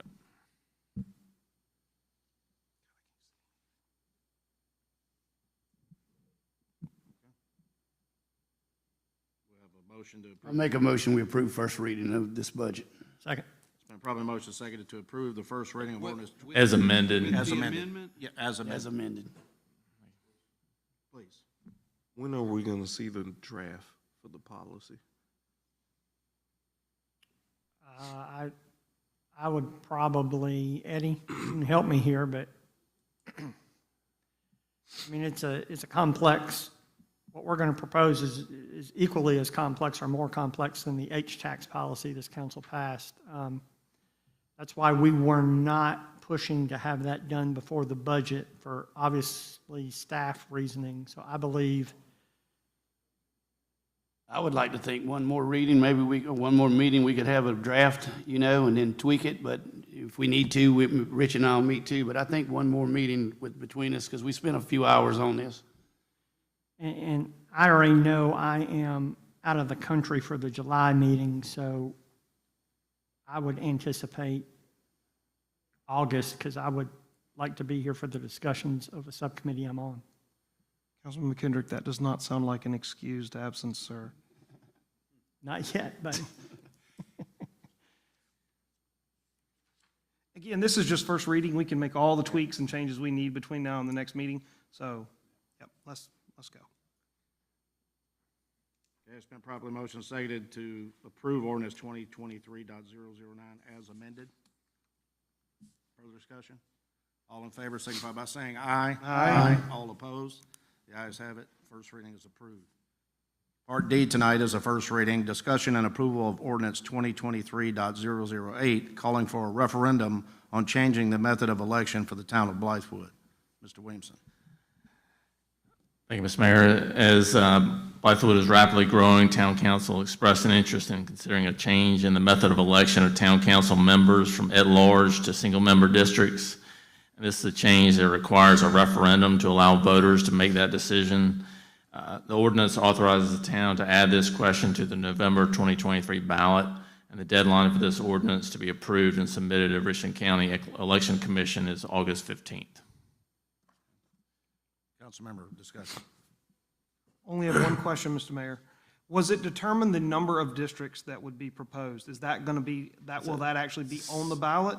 Well, so we got a thorough response on that. If that is what the council wants, then it'll be a separate ordinance. I mean, we need to do a new ordinance to kind of combine the question to have the number and the districts in a single question, which we've figured out how to do, but it's drastically different from the ordinance that you have now. So if that's what council would like to increase the number of seats. No, that's not what I'm asking. Okay. I'm asking the number of districts. We did not. So if we're gonna ask the constituency if they want to move to single-member districts, clearly the mayor's elected at large. Are we gonna have 2 districts, 3 districts, or 4 districts? That's the question I'm trying to figure out. Yeah, that's what we haven't. Right, I don't know if this is on, but. It is. Right now, the ordinance, the referendum ordinance is drafted such that all council members, other than the mayor, are elected from voting districts. So it'd be 4 districts then, since we have 4 council seats. Correct. Okay. That's the way it's drafted right now. But I think that the state statute does allow for there to be a mix. Yeah. Whereas, two districts and then 2 council members at large. The question we have to ask ourselves is how many people should each member of council represent? It's going to be based on population. Yes. If there's 5,000, well, easy, 4 into 5,000 is 1,250. Then you can go from there. So I'm not opposed to 4 districts. It definitely geographically makes it a fair amount easier. But you answered my question. If we approve this one, it goes to 4 districts. Correct. If the voters approve it. Right. If the voters approve the referendum, sure. I'm fine with that. That just answered my question. Please, Councilman Griffin. So I like this. This is something that we all talked about when we all first got elected, creating single-member districts. Have we went to, I know, Mr. Williamson, you and I talked about talking to GIS at one point to give us an idea of how they draw districts. And I know we missed that boat on the last redistricting. I have not talked with them specifically about this. So I think if this passes, that's when that whole process would start. Because you'll have 2 years, assuming, let's Right. just say we all vote for it and it passes the referendum, won't take effect till the next general election. Correct. So you'll have consultants draw your lines, we'd have to vote on those lines. I can ask them I can certainly ask them. Sure. Kind of what is the process that they go through, but, I mean, I know it's a lengthy process, and it takes every bit of almost that 2 years. Anything can come back, lawsuits, gerrymandering, all of that good stuff could come back through the court system. Am I right, Pete, or wrong? Yeah, you're right. I Can mean, it would take a while. Yeah. And there could be challenges, conceivably. Can you speak to the mic, please? Yep. All right, that's all I got, sir. Thank you. Well, let's not delay. I'm sorry, Councilman. Sorry, Mr. Mayor, just one question, if I may. Yes. Pete, are we boxing ourselves in any way by this vote tonight, other than setting the course to send it to a referendum with 4 districts? I'm not sure if that's a legal question. That may be more of a political question. No, I mean from a legal standpoint. If we vote to do this and then something changes, we're going to come back here and undo what we did tonight? I mean, it's a legal question I'm asking, Well, not I political. mean, if you're asking if there's if you approve this ordinance tonight, and then I guess give it second reading at some point, then yes, I mean, it would have to go to a referendum at that point. I mean, there would be no way to. No way to unring the bell. No way to unring that bell unless you enacted an ordinance repealing this ordinance. Yeah. I just want to make sure we're all on the same Oh, page. yeah, no, because if the referendum, if the people vote for it, Right, then absolutely. we're good, we go forward. If they say no, If we're they good say the way no, it then is. we stay right where we're at. We're fine. I'm good. I'll make a motion to approve ordinance 2023-008, first Second. reading. It's been probably motion seconded to approve the first reading of ordinance 2023.008. Any further discussion? All in favor signify by saying aye. Aye. All opposed? The ayes have it. First reading is approved. Part E tonight, discussion and approval of a subdivision bond agreement for Ashley Oaks Phase 9 Bravo. Mr. Williamson. The town's ordinance requires town council approve the bond agreement between the town and developer for roads and drainage of subdivisions, although Richland County is the jurisdiction maintaining the infrastructure. The county engineering department has approved the bond estimate for roads and drainage of Ashley Oaks Phase 9B, and developer Stanley Martin has submitted a letter of credit to cover 125% of the bond estimate in accordance with the town's ordinance. We're requesting council approve this agreement that is provided in your packet. If approved, the bonded plat will be on the agenda for the bonded plat will be on the agenda for approval at the Planning Commission on June 5th. Okay. Discussion? Simply, this is just us collecting fees in lieu of them not completing their work. Correct. If they don't, we go back behind them. It's just a bond, yep. Yep. I make a motion to approve. Second. It's been probably motion and seconded to approve the subdivision bond agreement for Ashley Oaks Phase 9B. Any further discussion? Mr. Mayor, on this vote, I'm going to recuse myself. I don't currently do the work in Phase 9B for Stanley Martin, but there is a chance that I will. Okay, understand. Any further discussion? All in favor signify by saying aye. Aye. All opposed? The ayes have it. The motion carries. Part F, discussion and approval of a proposal to conduct economic impact studies for the town by Capital City / Lake Murray Country. Mr. Williamson. So from our discussion during the budget workshops, Councilman Griffin has spoken with Ms. Miriam Atria from Capital City Lake Murray Country, who said that they can conduct economic impact studies of specific events. Late this afternoon, she sent an email that I printed out, but she just explains what her plans are, but she hasn't provided any example reports yet. But Councilman Griffin can explain a little bit more than I can on this, how this has transpired. Yes, sir. So thank you, Mr. Mayor. I spoke with Lake Murray Country, as I said during the last meeting, that I would reach out to Miriam. She answered. We talked about what we want, but I'm not going to answer what we want for the council. So I asked her, what does she need from us? What she stated was to do it, she needed us to pick the top 3 events. And we did not talk about any adage, and I think that's where you reached out to kind of begin that process. If there's any other fees or something associated with that, I don't know. But what I did was just reach out to her to see what's the process for Lake Murray, since we're already paying them to come in and do those economic impact studies on events. So like I said, she said we need to pick 3 events that we think, but I also told her that we need examples, and I did not get the examples in the time frame. I got the email this afternoon that I haven't even read it. I seen it come across.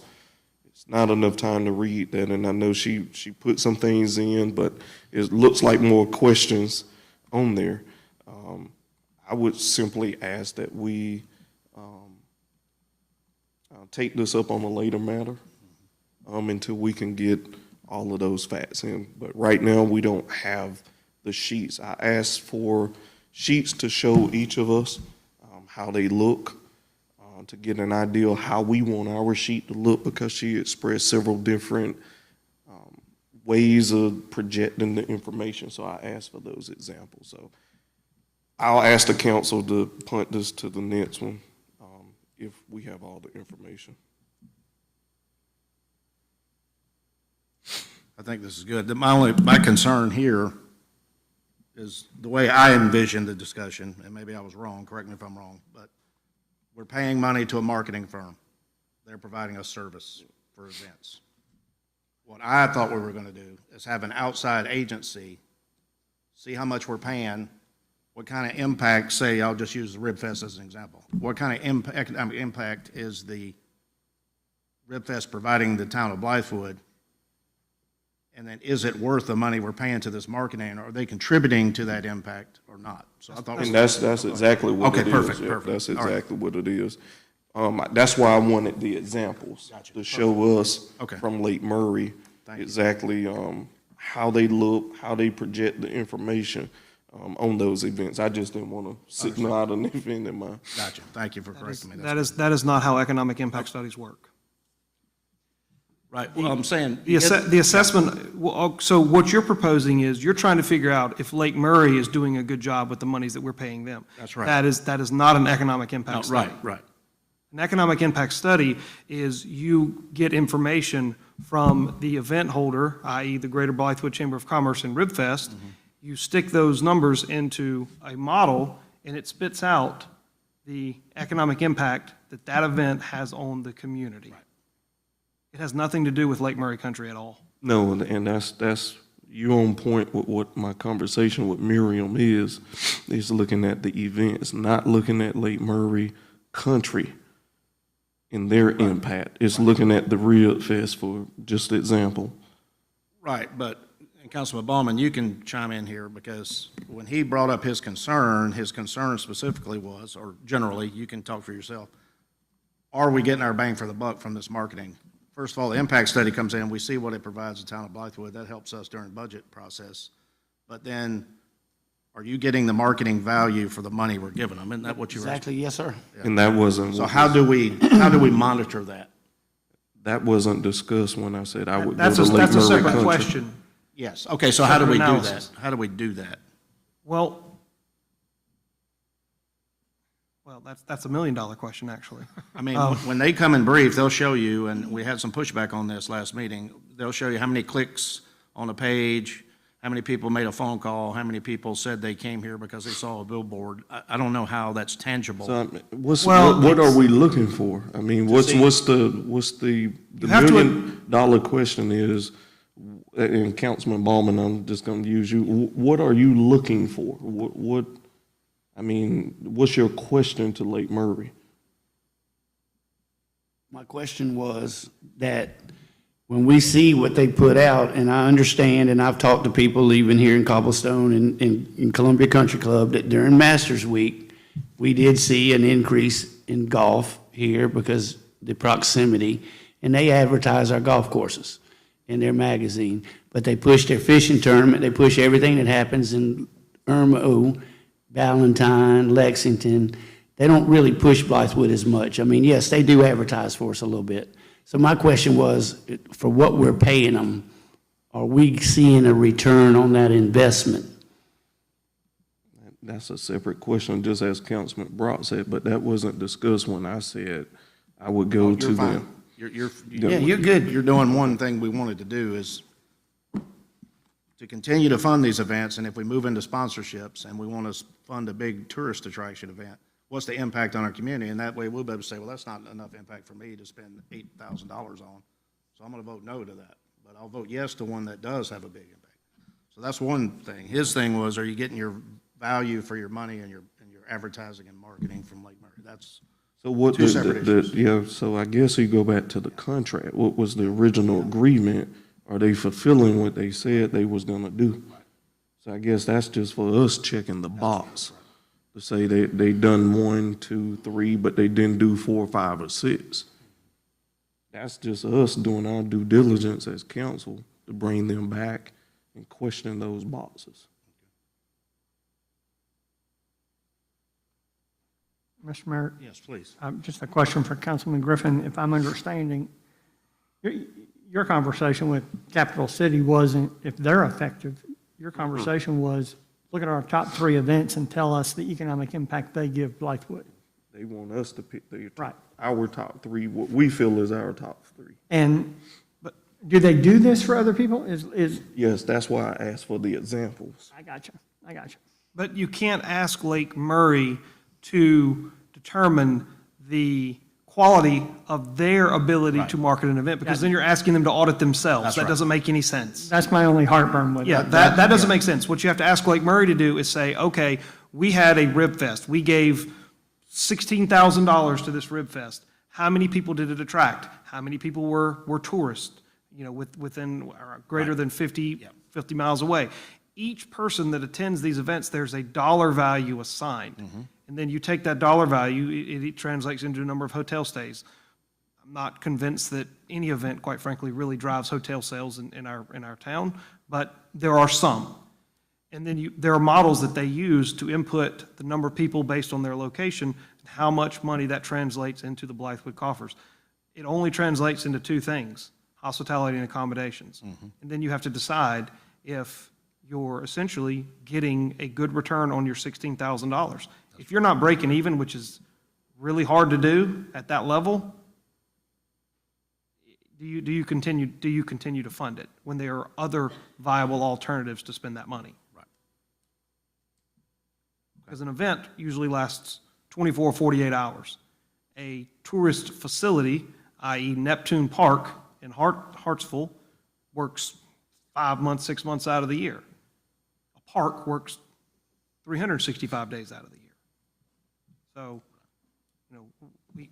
I believe it's council's responsibility to determine whether or not Lake Murray is doing an adequate job, and then they can determine whether or not the events are essentially providing their bang for the buck. Two different questions. All right. So next month, when we bring it back, we'll have two separate items. Well, I still think we should discuss which are the top 3 events that we'd want them to look at. Sure.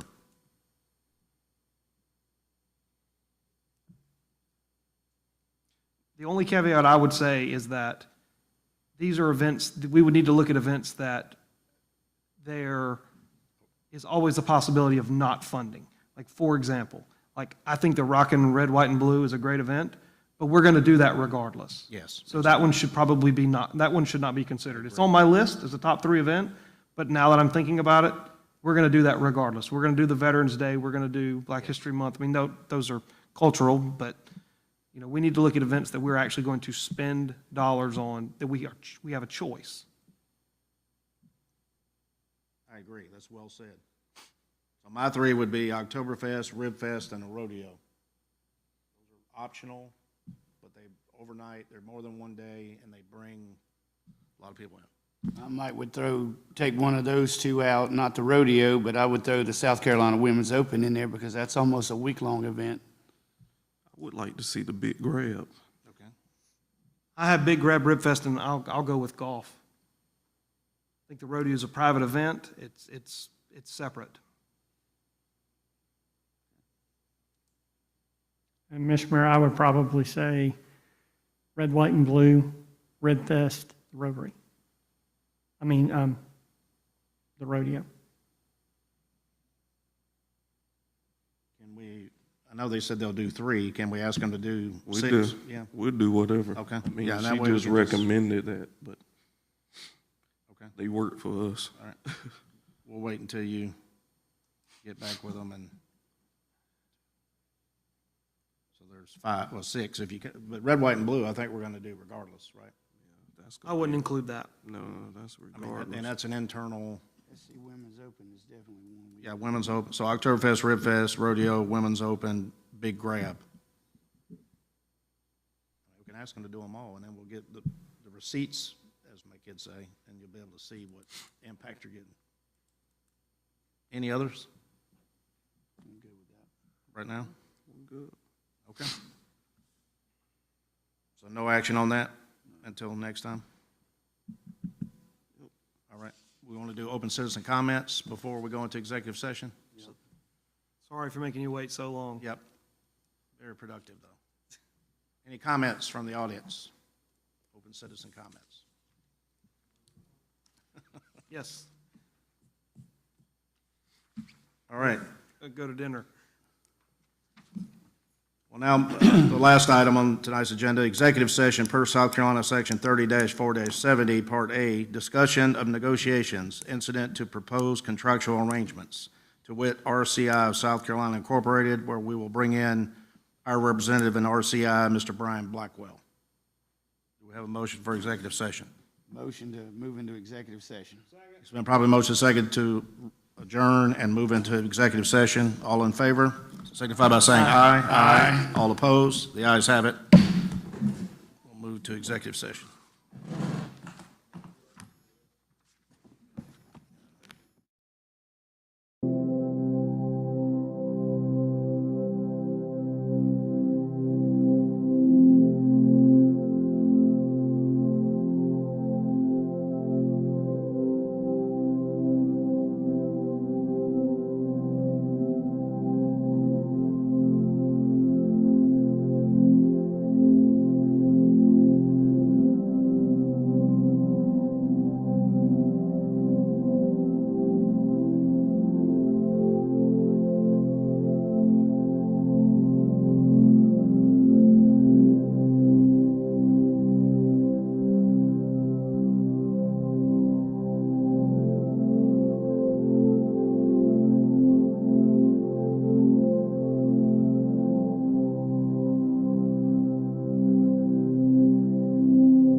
public hearing.